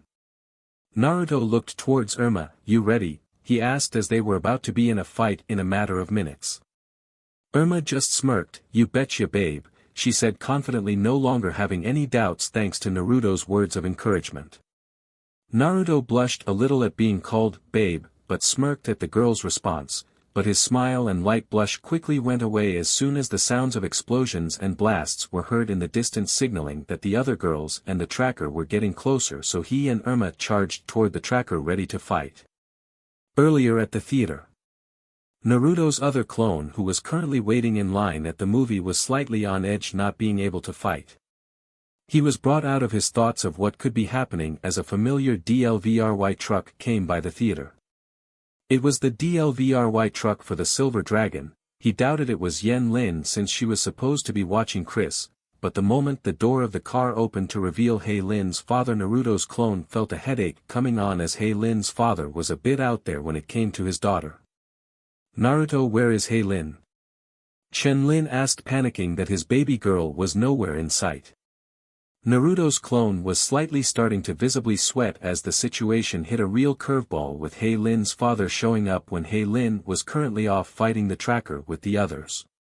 Naruto's clone calmed himself down and came up with a decent lie. "Well, you see, Mr. Lin, Hei Lin and the other girls went to go pick up snacks for the movie. You know how ridiculous their prices are," Naruto said, hoping his lie would work on the man. "Oh, that's good, I'll wait here till she comes back," Chen Lin said, causing Naruto's clone to look at him in shock and annoyance, as he had no idea when the others would get back, so he had to figure a way to get rid of the man. Naruto's clone came up with a perfect plan that would definitely get rid of the man. "Ugh, Mr. Lin, can you hold my place in line for a moment? I have to use the bathroom," Naruto's clone said, hoping he would take the most used up excuse/lie in history to do something in secret. "No problem," Chen Lin said, thinking that he and the girls were out here for quite a while, so he understood needing to go to the bathroom. Naruto's clone ran to the alley, making a clone of its own, then making it transform into Hei Lin so they could get rid of Hei Lin's father, because with all these clones all over, the original Naruto was sure to get a serious headache from all the stress the clones have gathered, and they disperse. After waiting a few minutes, the clone and transformed clone went back over to their spot in line where Hei Lin's father was currently saving their place. The moment his eyes landed on his daughter, when they were a few feet away from him, he rushed and instantly wrapped his daughter up in a bear hug. "Oh, my precious Hei Lin, you're alright?" Chen Lin said, happy to see his precious little girl. "Yeah, hi Dad," the transformed Naruto clone said, feeling a little weirded out by the situation he was currently in. "So what are you doing here?" she said, worried if he'd still be here by the time the real Hei Lin showed up.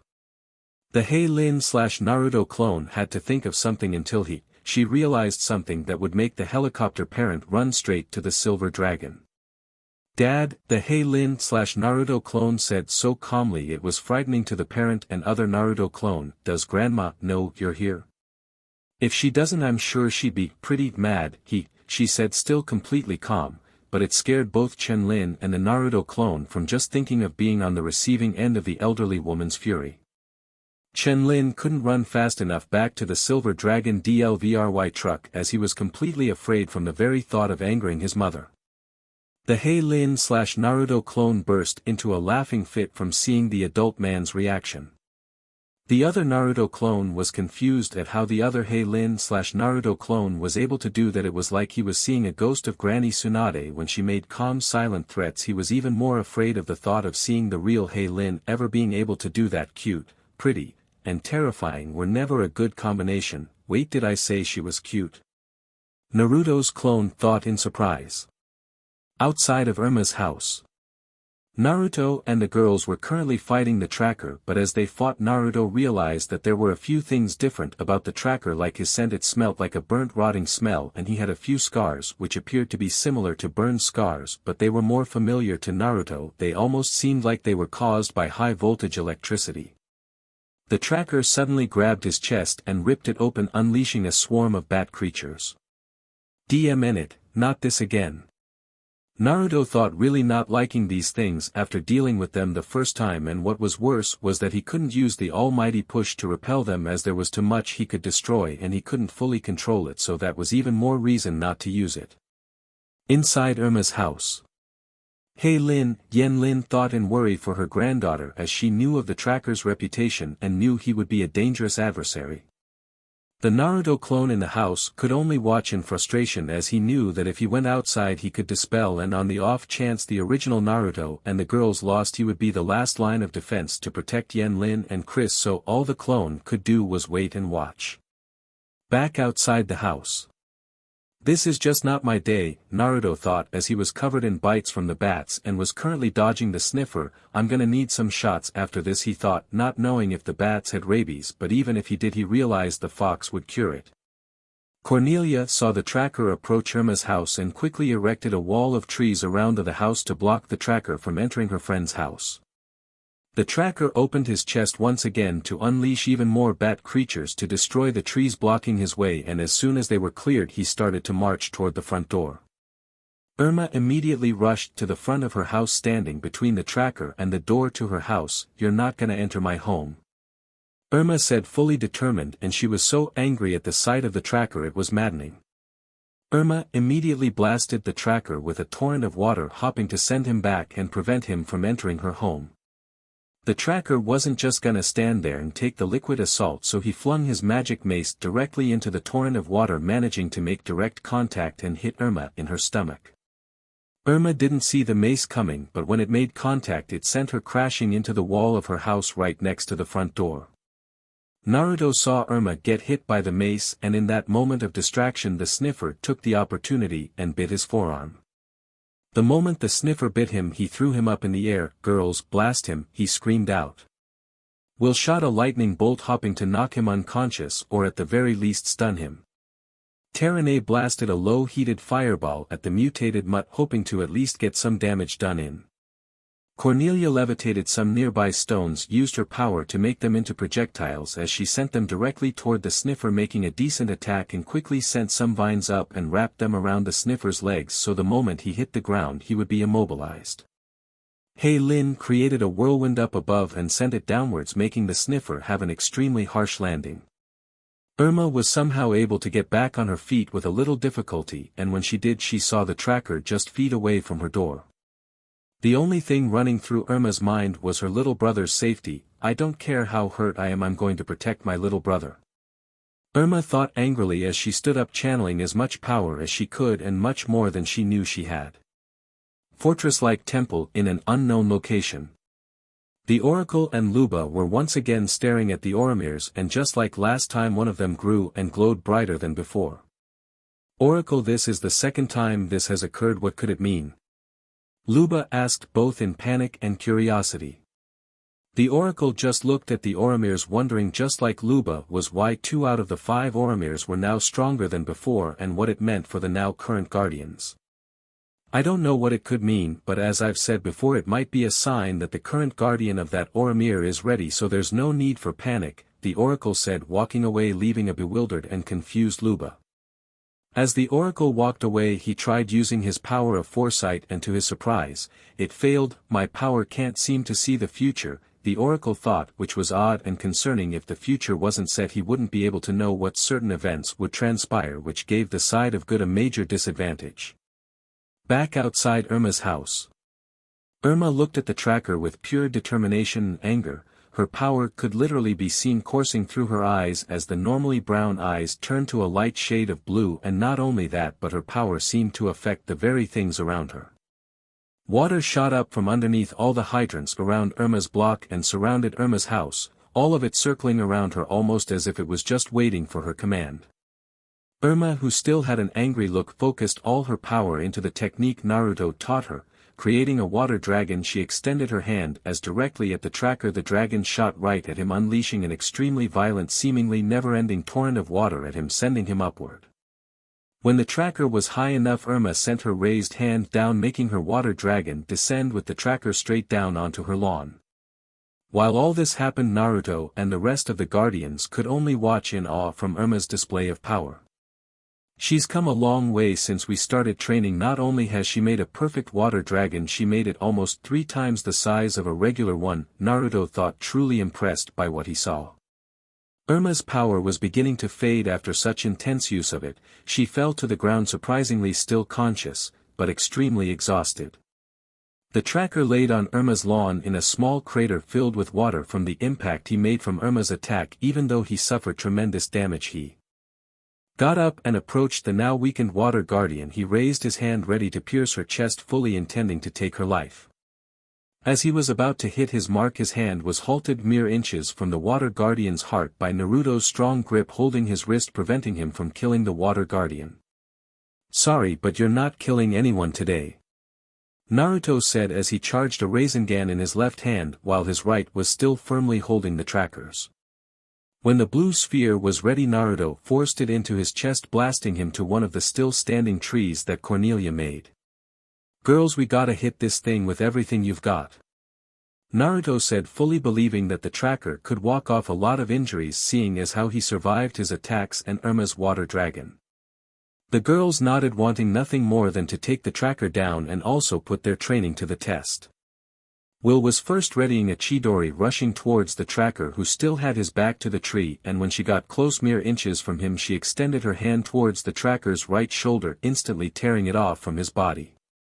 Terane sent a low concentrated stream of fire at the tracker, making him and the very ground it passed singe and become covered in ash. Cornelia made a decent earth dragon which fired multiple barrages of hardened mud ball at the tracker, which actually was strong to send the tracker flying back into the tree, actually managing to break it in half, sending the tracker straight to the ground. Lin concentrated on creating a wind dragon and was able to make a decent one in the sky and send it straight down directly toward the tracker and aimed it directly at the spot Naruto's Rasengan hit, making the attack do even more damage to the tracker. All the Guardians were exhausted after unleashing an onslaught of powerful attacks at the tracker, as they have never used so much power before. Naruto smiled proudly at the girls' progress, as they came a long way with their powers and they were getting stronger with each passing day. Naruto was brought out of his thoughts as he saw the tracker surprisingly get up, and as he did he walked directly towards him instead of the house, but the most surprising was the noises the tracker was making. The noises sounded like deep breathing from a rasping voice, and as he got closer he extended out his remaining only left arm. "The prince will have your dark power," the tracker said, taking long short breaths until he collapsed onto the ground in unconsciousness. Naruto and the girls were shocked by the sheer fact the tracker was able to speak. The Guardians, getting over their shock, looked at Naruto and all wondered the same thing. What dark power? They all wondered curiously, as they knew Naruto was powerful, but nothing about his power even seemed remotely dark. So what did the tracker mean? Their thoughts were interrupted as Yen Lin came rushing out of the house. "Girls, Naruto, are you alright?" she asked as they all came together. "We're fine." "My house on the other hand," Irma said as she looked at the sheer damage done to her house and lawn. She didn't even want to think of what her block looked like. Naruto looked around and saw the damage wasn't too serious, and just as he was about to offer his services to help, someone beat him to the punch, and that person was the clone of himself. "I'll handle it, it'll be fixed before your parents get home," the clone said to Irma, hoping to calm her nerves. "Anyway, don't you guys have a movie to get to?" the clone said, getting the original and the others to open their eyes in realization, as the movie should be starting any minute. Theater. "Where the F are they?" the Naruto clone and the Lin/Naruto clone thought as they began to enter the theater. Outside Irma's house. "Vance Michael!" Cornelia yelled in panic.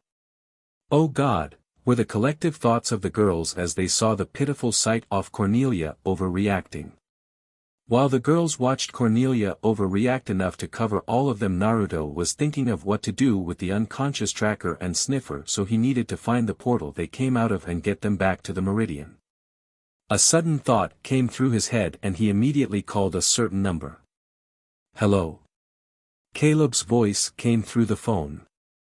"Caleb, let me ask you something," Naruto said, about to ask the rebel a question. "Did you see the portal the tracker and sniffer came through?" he asked, feeling the rebel leader would give him a stupid reply. Yeah, it's in the alley where I saw you and Cornelia talking earlier, Caleb said. You are an idiot, you didn't think to tell us then. Naruto said, thinking this could have all been avoided if they were told earlier. Caleb didn't respond, and the only thing that was heard between both Naruto and Caleb was the static from both their phones. Naruto hanged up his phone, not wanting to hear anything else that was stupid. Okay, the portal's behind the theater. If we hurry we can drop off the troublesome duo back in Meridian and be done with them and make it to the movie on time, Naruto said, explaining the plan, which got nods from all the girls, especially Cornelia, who wanted to see the movie desperately. Naruto grabbed the sniffer while the girls grabbed the tracker, since that would be fastest. Meridian, the other side of the portal. The tracker had better have retrieved the rebel leader, Phobos said, clearly tired of waiting for the tracker's return. Cedric was about to say something to calm his prince's nerves, but he was interrupted as the bodies of the tracker and sniffer were thrown through the portal, which closed seconds later. Cedric backed away from the prince as he began to tremble with rage. Phobos screamed out, sending out massive blasts of lightning in every direction, almost leveling the terrain. Irma's house. How exactly are you gonna clean all this up? Yen Lin asked, because to her Irma's house looked like a war zone. Just watch, the Naruto clone said as he walked over to a tree Cornelia made. The clone focused its chakra and tried making it as sharp as possible, and when it was ready it cut the tree at its base, leaving only a stump. Yen Lin was both amazed and impressed by this. How are you able to do that? She wondered how the clone was able to do that. Do you remember the chakra exercises I made you do? The Naruto clone asked, hoping she kept up with her training. Yes, I'm able to balance the kunai and the leaf on my head for at least 15 minutes, Yen Lin said as she felt little to no strain to her life force. But what does that have to do with this? She asked, wondering what manipulating magic or one's chakra could result with cutting down a tree from mere contact with it. Well, both magic and chakra are both energy in their pure state, but each person's magic and chakra takes on unique properties to different elements, like how your power is over wind and the girls have their elemental powers, the Naruto clone said, explaining as best he could because there was no actual working theory on how a person got whatever element they had. Yen Lin understood what Naruto was saying but didn't understand what this had to do with chakra training. When you have better control over your chakra, you'll have a better chance at manipulating your wind chakra, like I used on the tree. The amount of wind chakra I used was about as much you used to focus in the kunai and leaf balancing, the Naruto clone explained, wanting her to understand why it was important to be able to manipulate the basic principles of chakra. Yen Lin was shocked. That something as little as basic manipulation could affect the effectiveness of one's power, and to be told that Naruto used about the same amount she did when she trained made her appreciate the training Naruto made her do. The Naruto clone cleaned up as much of the house as he could, cleaning up the lawn and doing whatever repairs he could so Irma's house, so at least her parents wouldn't notice the difference from how the house originally looked before it finally dispelled itself. Theater. The Naruto clones that were at the theater could only secure 2 seats in 3 different rows, so the seating arrangements were Terrain and Cornelia in the first row, Will and Irma in the second, and finally Naruto and Hei Lin in the third.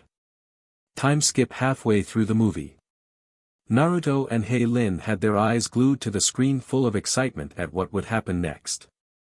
The others, on the other hand, weren't able to feel as excited as the 2 wind users, as they were asleep due to all the fighting and energy they used up, so it was pretty unlucky that neither Naruto or Hei Lin noticed either of them were asleep. A flash of red quickly appeared on the screen, startling their air guardian, who quickly closed her eyes tightly. Naruto noticed this and instantly had one thought: she's afraid of BLD. Naruto thought sympathetically, as it was similar to the condition Granny Tsunade had with her hemophobia. Naruto placed his hand on top of hers in comfort, as he knew that even the little things could help a person greatly. Hei Lin opened her eyes and saw Naruto's hand on top of hers. She quickly became embarrassed and blushed a deep shade of red, but she was happy and sent Naruto a smile in appreciation. He's so sweet, she thought while thinking about Naruto. Time skip end of the movie. No freaking way, Naruto thought as he looked at the 4 sleeping guardians who for all he knew slept through the entire movie. Hei Lin only laughed nervously as when the other girls found out that she and Naruto saw the movie and they didn't, and they won't be happy about it one bit. Naruto's and Hei-Lin's thoughts were interrupted when they heard the sound of a phone ring coming from one of the girls, so Hei-Lin and Naruto checked the girl's pockets and found out it was Irma's phone, so she picked it up. "Irma, where are you? I just sent Miss Lin home care to explain why she was here watching Chris and not you," Tom Lair said, wondering where his daughter currently was. Hei-Lin felt like she was in an awkward situation for what she was about to say. "Hi Mr. Lair, it's Hei-Lin," she said, wanting to make sure that her friend's father knew it was her and not overreact as if something happened to Irma. Irma fell asleep at the movie theater," she said quickly as Irma told her that he was known to jump the gun. "Oh, okay, thank you Hei-Lin, and me and Irma's mom will come pick her up," Tom said, hanging up the phone as he and Anna Lair left to go pick up their daughter. Hei-Lin filled Naruto in on the situation and he quickly picked up Irma bridal style and started walking outside. But on the way Naruto didn't seem to notice that Irma's eyes opened slightly as he carried her. Irma had one thought cross her mind as she briefly awoken. I normally don't like Prince Charming dreams," Irma thought, snuggling into Naruto's warm muscled chest with a smile on her face, completely unaware of whose chest it was. Time skip a few minutes. Irma's parents were a little shocked by what they saw when they arrived at the theater when they saw their only daughter in the arms of a boy they never met before. Both parents got out the car as soon as it was parked and went straight over to Naruto and Irma. "Hello young man," Anna said, beating her husband to the question that was running through both their minds as she knew her husband would interrogate the boy currently holding their daughter. "Can you please tell us why you're holding our daughter? And who you might be?" Anna asked kindly. "Oh, Hei-Lin said you were coming, so I brought Irma to you to make it easier to take her home," Naruto said, feeling slightly nervous from the look Irma's father was giving her. "Oh, and my name's Naruto," he said, answering her last question. Anna now knew who this boy was as she remembered him from the party at their house and how Irma told her he helped her clean up. "Oh Naruto, I know who you are now. I'm sorry I didn't get to meet you at the party, and thank you for being such a gentleman to our daughter," Anna said as she liked the boy's character from what Irma told her. She may be a daddy's girl, but when it came to boys they would talk for hours, and Irma has talked about Naruto many times before. "It's no problem, could you get the door?" Naruto asked, motioning toward the car door which Irma's father opened so he could put Irma down inside. Tom Lair just stared at the teen in front of him with a calculative eye, and since he didn't see anything off about him he decided to let him off easy. "Thank you, for taking care of my daughter," Tom said, extending his hand. Naruto extended his own hand to shake his, and when they shook Naruto felt Irma's father squeeze Naruto's hand almost as if he was trying to intimidate him, but that wasn't something Naruto would take, so he squeezed back even harder. Tom was both surprised and impressed at the teen's determination and strength to stand up to him. Both of Irma's parents soon left after a unique meeting with Naruto. Naruto went back inside to see that the girls were still asleep and Hei-Lin sitting around looking bored. "Hey, why haven't you woken up the others?" Naruto asked Hei-Lin, seeing as they should all be home by now. "If we wake them now they'll be mad that they missed the movie. Do you want to deal with that?" Hei-Lin asked nonchalantly while also sounding serious. Naruto shivered at the very thought of the glares the girls would give him for not waking them. They were both interrupted once again by the sound of a cell phone going off, and this time it was Will's phone which Naruto picked up. "Hello. Will, the movie ended a while ago. Where are you?" Susan Vandom said, sounding a little worried. "Hey Mrs. Vandom, it's Naruto. Will kinda fell asleep, can you come pick her up?" Naruto asked. "I'll be right there," she said, quickly hanging up. "Looks like it's your turn," Naruto said as he picked Will up bridal style and carried her outside. Time skip a few minutes. "I really appreciate this, Naruto," Susan said as she buckled up her sleeping daughter. "It's no problem really," Naruto said, brushing it off like it was no big deal. "Well, thanks anyway," Susan said, approaching the driver's seat, but stopped, wanting to ask him something. "Oh, before I forget, did Will talk to you about more tutoring?" she asked, hoping her daughter did. "Yeah, she did," Naruto said, knowing Will had trouble in school like he used to. "Sorry if we're talking a lot of your time," Susan said, apologizing. "It's fine, Will's a close friend, I'm happy to help her," Naruto said, making Susan smile as she was once again reminded by what a terrific person he was. Susan entered her car and started driving home, and as she drove she sent her sleeping daughter a glance. "He's a really nice boy. Well, you should make a move before someone else does," Susan said to her daughter, as she knew she greatly liked Naruto and a great boy like Naruto wouldn't stay single forever, so she hoped for the best for her daughter in her quest for love. Theater. "Okay, we need to wake them up," Naruto said to Heilin as they looked at the still sleeping figures of Terene and Cornelia. "Yep, good luck," Heilin said, walking away not wanting to stay here when Cornelia woke up, then went off for not seeing the movie. "Wait, why do I have to do it?" Naruto asked in slight panic. "Well, it was your idea to wake them up," Heilin said as she walked out. Naruto just groaned, knowing this would suck tremendously. Outside the theater, Heilin had just called her grandmother to tell her she and Naruto needed to be picked up. "What?" came the loud voice of Cornelia Hale, her scream being so loud it reached outside theater. Cornelia looked devastated, almost as if someone had kicked her puppy, while moaning out Vance Michael's name repeatedly. Terene seemed less devastated but still disappointed for missing the movie. Naruto was strong but not strong enough to see the despaired looks on the girls' faces. To him it was soul-crushing to see his friends like that. "It's okay, Cornelia," he said, hoping to ease her pain, but alas, no effect. Naruto wondered what he could do to make them feel better. "Hey, why don't I buy you girls tickets for the weekend?" Naruto offered the two and remembered that he would have to offer Will and Irma the same deal or they'd kill him. Cornelia shot up like a rocket, no longer having tears in her eyes, as she was smiling as if she was the luckiest girl in the world. "Yes. Yes. Yes," she said repeatedly, literally shaking in her boots from excitement. "Thanks, Naruto," Terene said, smiling happily, "but you really don't have to," she said, getting a glare from Cornelia basically telling her to shut her trap. "I know I don't have to, I want to," Naruto said genuinely, "be it small or big, I always got your backs," he said, finishing. Terene and Cornelia had genuine happy smiles on their faces from hearing that. "That's better," Naruto thought, preferring to see the girls happy instead of sad. Phobos Castle. Naruto, Caleb, and Blunk are currently inside Phobos's art room, as they came through the window hoping that the room would be more unguarded and easier to enter than Phobos's other rooms. Ugh, of all the rooms it had to be the art room, Caleb complained, not seeing how any of these pieces could help the rebellion. Naruto was inclined to agree, as these pieces were very dark and seemed like they were meant to extinguish the hope for others just by viewing them. Phobos really has some poor taste, Naruto thought, looking through the different types of paintings Phobos had.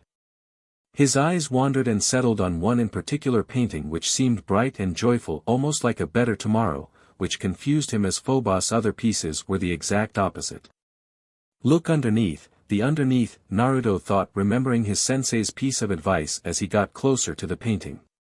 Examining it, it seemed like an ordinary painting, but Naruto's senses were picking up something coming from the painting, he just didn't know what. His thoughts were put on halt as he heard the sound of very gross licking and turned around to see Blunk licking one of Phobos's paintings. "Blunk, put that back!" Caleb yelled as quietly as he could. "Blunk have taste for art, yellow yum," Blunk said, actually savoring the flavor of the paint like a connoisseur tasting a meal and savoring its taste. "We're gathering information, not hideous paintings, hurry up," Caleb said as the door began to open. Naruto, quickly acting, ran to Caleb and Blunk, grabbing Caleb by his cloak and Blunk by his hoodie. He jumped high enough to reach and cling to the ceiling where they'd be out of sight of the guards. The two Lurdens looked around the room, not seeing anyone, so they left to do more patrolling. When the coast was clear, Naruto descended to the ground, letting go of Blunk and Caleb. "Nice reflexes," Caleb commented. As the room may have no value in information, it was still a good vantage point to enter the castle that would have been ruined if they had gotten spotted. Naruto simply nodded. "Okay, so if there are mazes, passages, and dungeons down below, what can we find in the higher-up floors?" Naruto asked, even though being here a few times had no idea what certain rooms had or where to find them. "Well, besides the art room, there's the throne room, kitchen, guard towers, the royal chambers, map room, the vaults, and the garden," Caleb said, listing all the places he knew in the palace. Naruto was in deep thought of what each room could possess until a few rooms Caleb said caught his attention. The map room seems like a good a place as any to go to, Naruto thought until something crossed his mind. What are the vaults? He asked, wondering what was inside said room.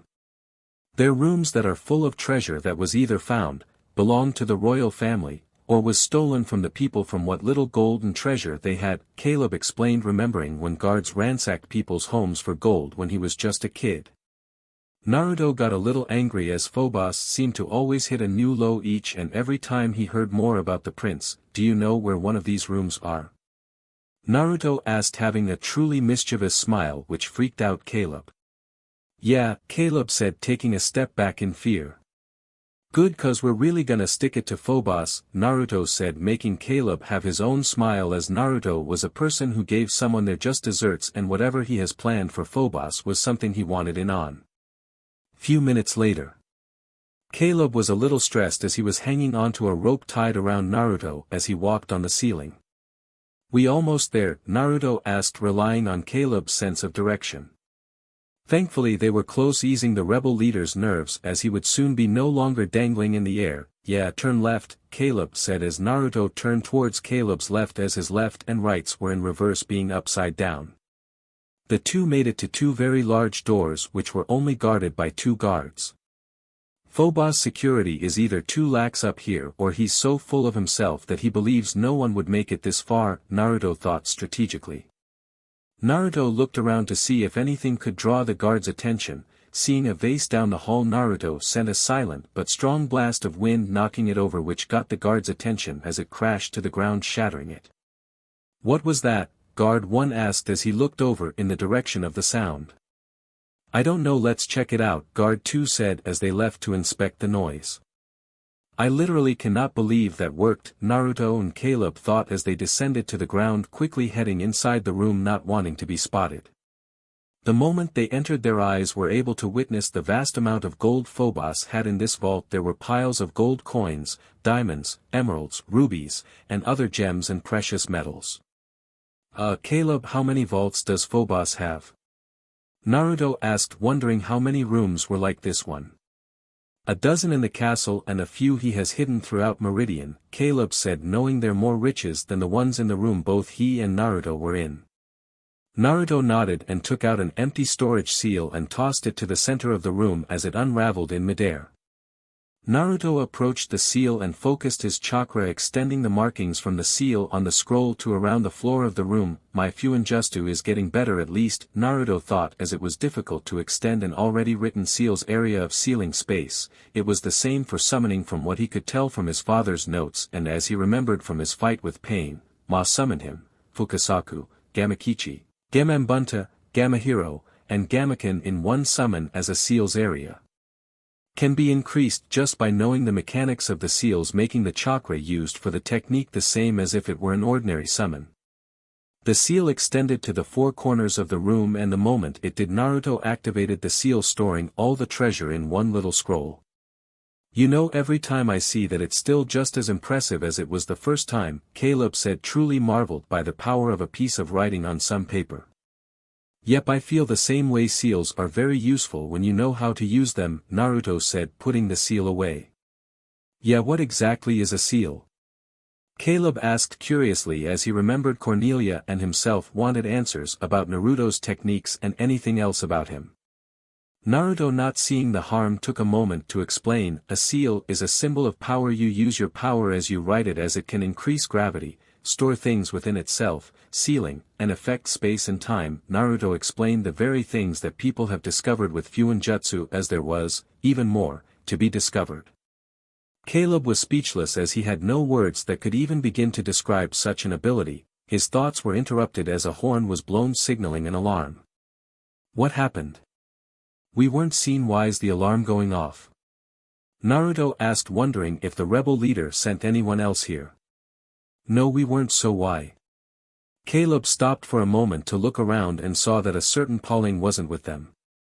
Blunk, they both said in unison, sounding downcast as they realized they left the most unstealthy and loud creature in all of Meridian alone. The two ran out the room in the hopes they would run into Blunk. Ugh, how could we be so stupid? That greedy little monster probably went to go loot around Phobos castle as soon as we left him alone, Naruto said, berating himself for making such an amateurish mistake. Believe me, I know how you feel. Blunk almost gets us into trouble all the time, Caleb said, as he knew from experience that if he didn't keep an eye on Blunk during a mission they would be found. Naruto and Caleb kept running till they saw Blunk running towards them with expensive-looking clothes and silverware. Naruto reached out for Blunk, and when he got a hold of the greedy little creature he grabbed hold of Caleb and jumped out the window. Caleb and Blunk grabbed hold of Naruto, screaming at the top of their lungs as they quickly descended to the ground. They waited for the inevitable impact, but as seconds passed they opened their eyes to see they were floating a few feet above the ground. Can you please let go of me now? Naruto asked, looking a little worn out as he hadn't tried flying with so much weight before and hadn't tried flying while he fell in midair. It took more chakra than he thought it would to stop. As Caleb and Blunk jumped to the ground, Naruto fell face flat, his body not used to what he just pulled off.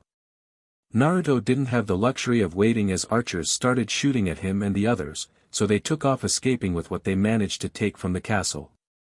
Later in the Infinite City, Naruto, Caleb, and Blunk had just entered the Infinite City and they fell to the floor, tired and exhausted from all the running they had to do.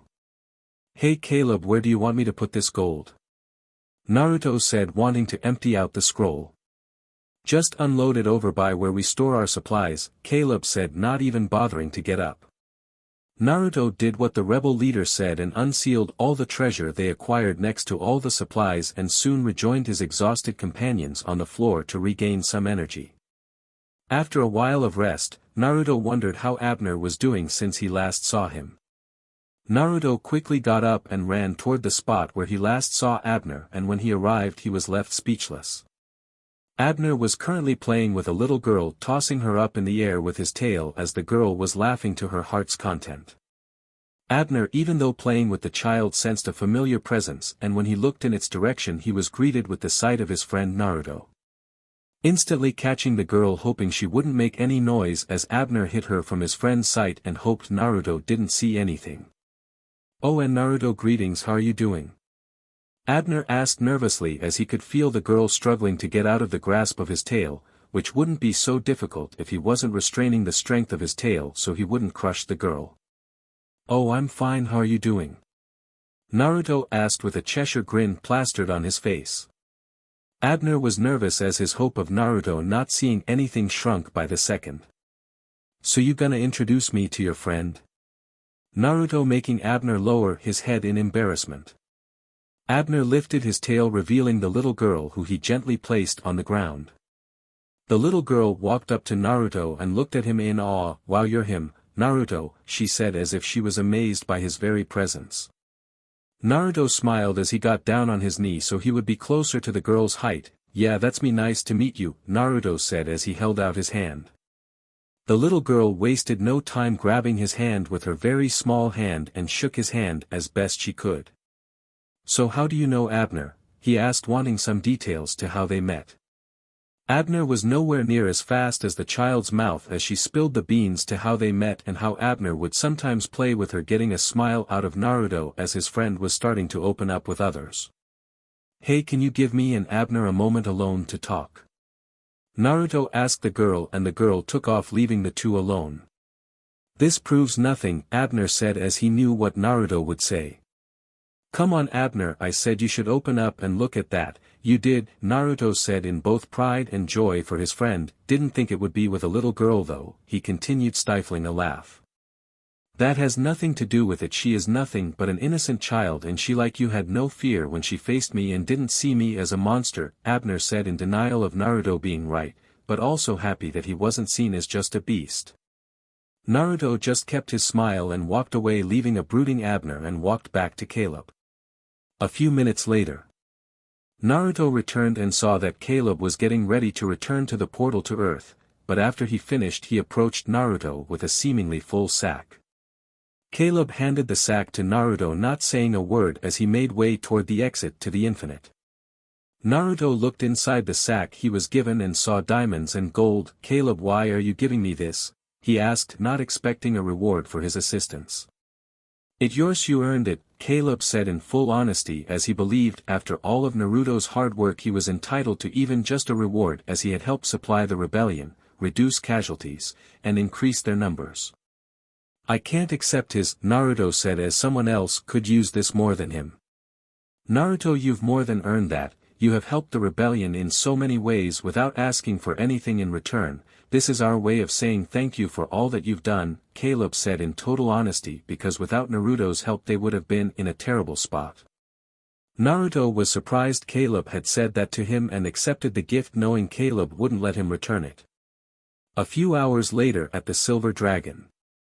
Naruto was currently in his bed relaxing from such an exhausting day, but he was thinking of what he would do with his life, as he now could do whatever he so chose to do with it. He thought of where he was now and wondered how long he should stay at the Silver Dragon, as he was grateful for Yen Lin letting him live there, but there was only so much time before one felt like they were abusing or taking advantage of one's hospitality.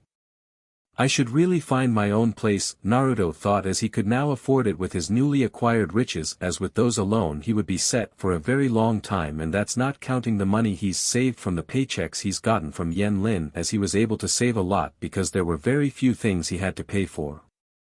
He was taken out of his thoughts as Hei Lin literally burst through his door and ran towards him. Naruto, me and the other girls are having a slumber party. So come on, get your PJs ready and let's go. Hei Lin said quickly. Hei Lin Naruto didn't get the chance to finish as she was already gone just as fast as she came. Later at Will's. Naruto and Hei Lin had just arrived at Will's front door, and Hei Lin eagerly knocked on it, wanting someone to open the door. I still think I shouldn't have come, Naruto said, dressed in pajamas which consisted of one tight black wife beater shirt and blue pajama pants. Oh, don't be such a sour puss. Will and the others will be glad you came. Hei Lin said in her pajamas, which consisted of a pink tank top and pink short shorts. I'm not too sure about that, Naruto thought, as he was pretty sure the girls would feel a little weirded out and self-conscious that a guy was seeing them in their nighttime wear. The one to open the door was none other than the hostess herself, Will. When Will opened the door she was expecting Hei Lin, but not only was it Hei Lin, it was Will's crush Naruto. Oh my god, look at those muscles. Will thought as she ogled Naruto's muscular physique. Then after a few more seconds of ogling she invited them in. As the two walked into the living room to see the other girls chatting and gossiping, all their eyes landed on Naruto's body, looking him up and down almost like he was a piece of meat. Oh, this sleepover just got way better now. Irma said, liking what she saw when she looked at Naruto's more visible body. Wow, Elian said in a daze, as she liked Naruto before, but seeing him with more revealing clothing made her blush and have even stronger feelings of attraction, and the fact that he was everything she wanted in a guy just made it better. Cornelia was at an impasse, as she knew she was supposed to be suspicious of him. She couldn't help the strong pull of attraction of the opposite SEC. Wow, he's literally a 10 out of 10, she thought, giving in to her teen girl. Terene immediately looked away, blushing shyly, as she'd never seen such a well-toned guy like this before. Alchemy was looking at his muscles and was really impressed by his build. I wonder if Caleb has the same kind of build, she thought, wondering if her crush was just as muscly as Naruto. Hey girls, what's up? Naruto said, bringing all the girls out of their thoughts and stares of his body. Nothing much, babe, Irma said honestly, as she could only handle so much girliness. So Naruto, is Caleb coming? Alchemy asked, wondering if Caleb was gonna show. Not unless Hei Lin dragged him here without me knowing, he said, getting a light smack on the back of his shoulder by said girl.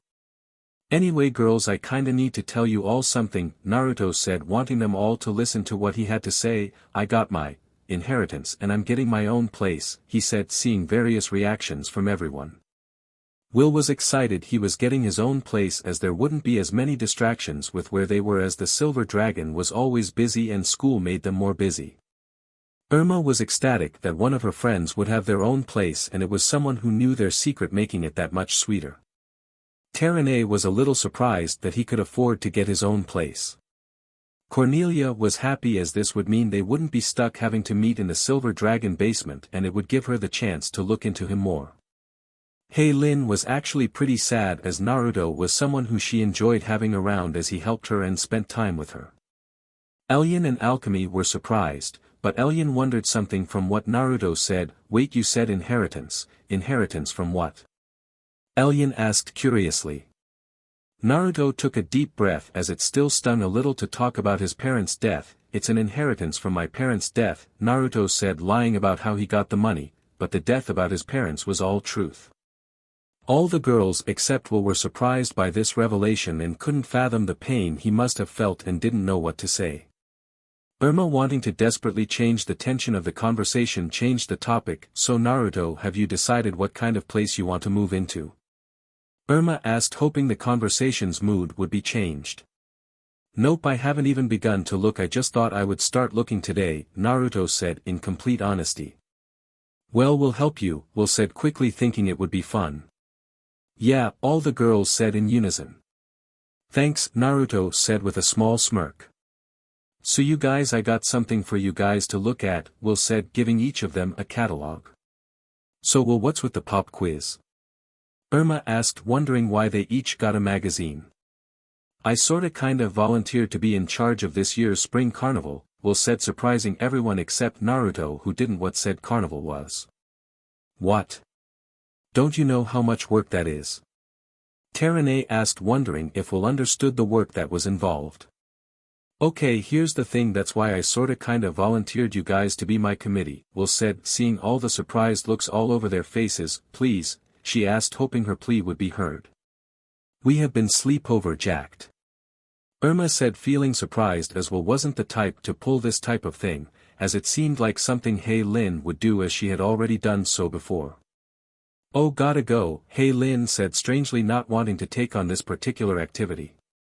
Oh yeah, Terene said, wanting to get out quickly. I'm outta here, Elyon said, remembering how bad last year's carnival was and did not want to be on this side of it. Can we go please? Cornelia asked, not wanting to be a part of an inevitable dumpster fire. So outta here, Terene said as she gathered all her stuff. Principal Knickerbocker said, all the cool kids do it. Will said, not really helping her argument. Naruto and the other girls shuddered at the thought of something Knickerbocker considered cool. The same Knickerbocker who attempts to rap the morning announcements. Hei Lin said, suppressing a laugh, remembering the raps she has done in the past. Okay, I'm lame, but I need a carnival theme by Monday, Will said depressingly as she felt like she signed herself up for failure. A knock on the door and a person yelling out, pizza, caught everyone's attention, none more so than Naruto, who made a quick break towards the bathroom, confusing the other girls. At least she ordered food, Hei Lin said, helping Will's case. No, but maybe my mom ordered, Will said, opening the door. A nerd, she said, finishing her sentence as she stepped out of the way to reveal Martin holding a pizza and small box while completely dressed in PJs and wearing squeaky bunny slippers. In the time-honored tradition of male Lotharios, I'll be your official pajama party crasher. Martin exclaimed. Martin, get your bunny slippers out of here. Irma said, rather annoyed. Martin showed up. At my PJ passion flower I bought pizza and my favorite board game, Martin said as he gave Irma the items he was carrying. Hold these, he said as he then took out his camera and took a picture of the girls in their PJs. Wait till the guys see this, he finished.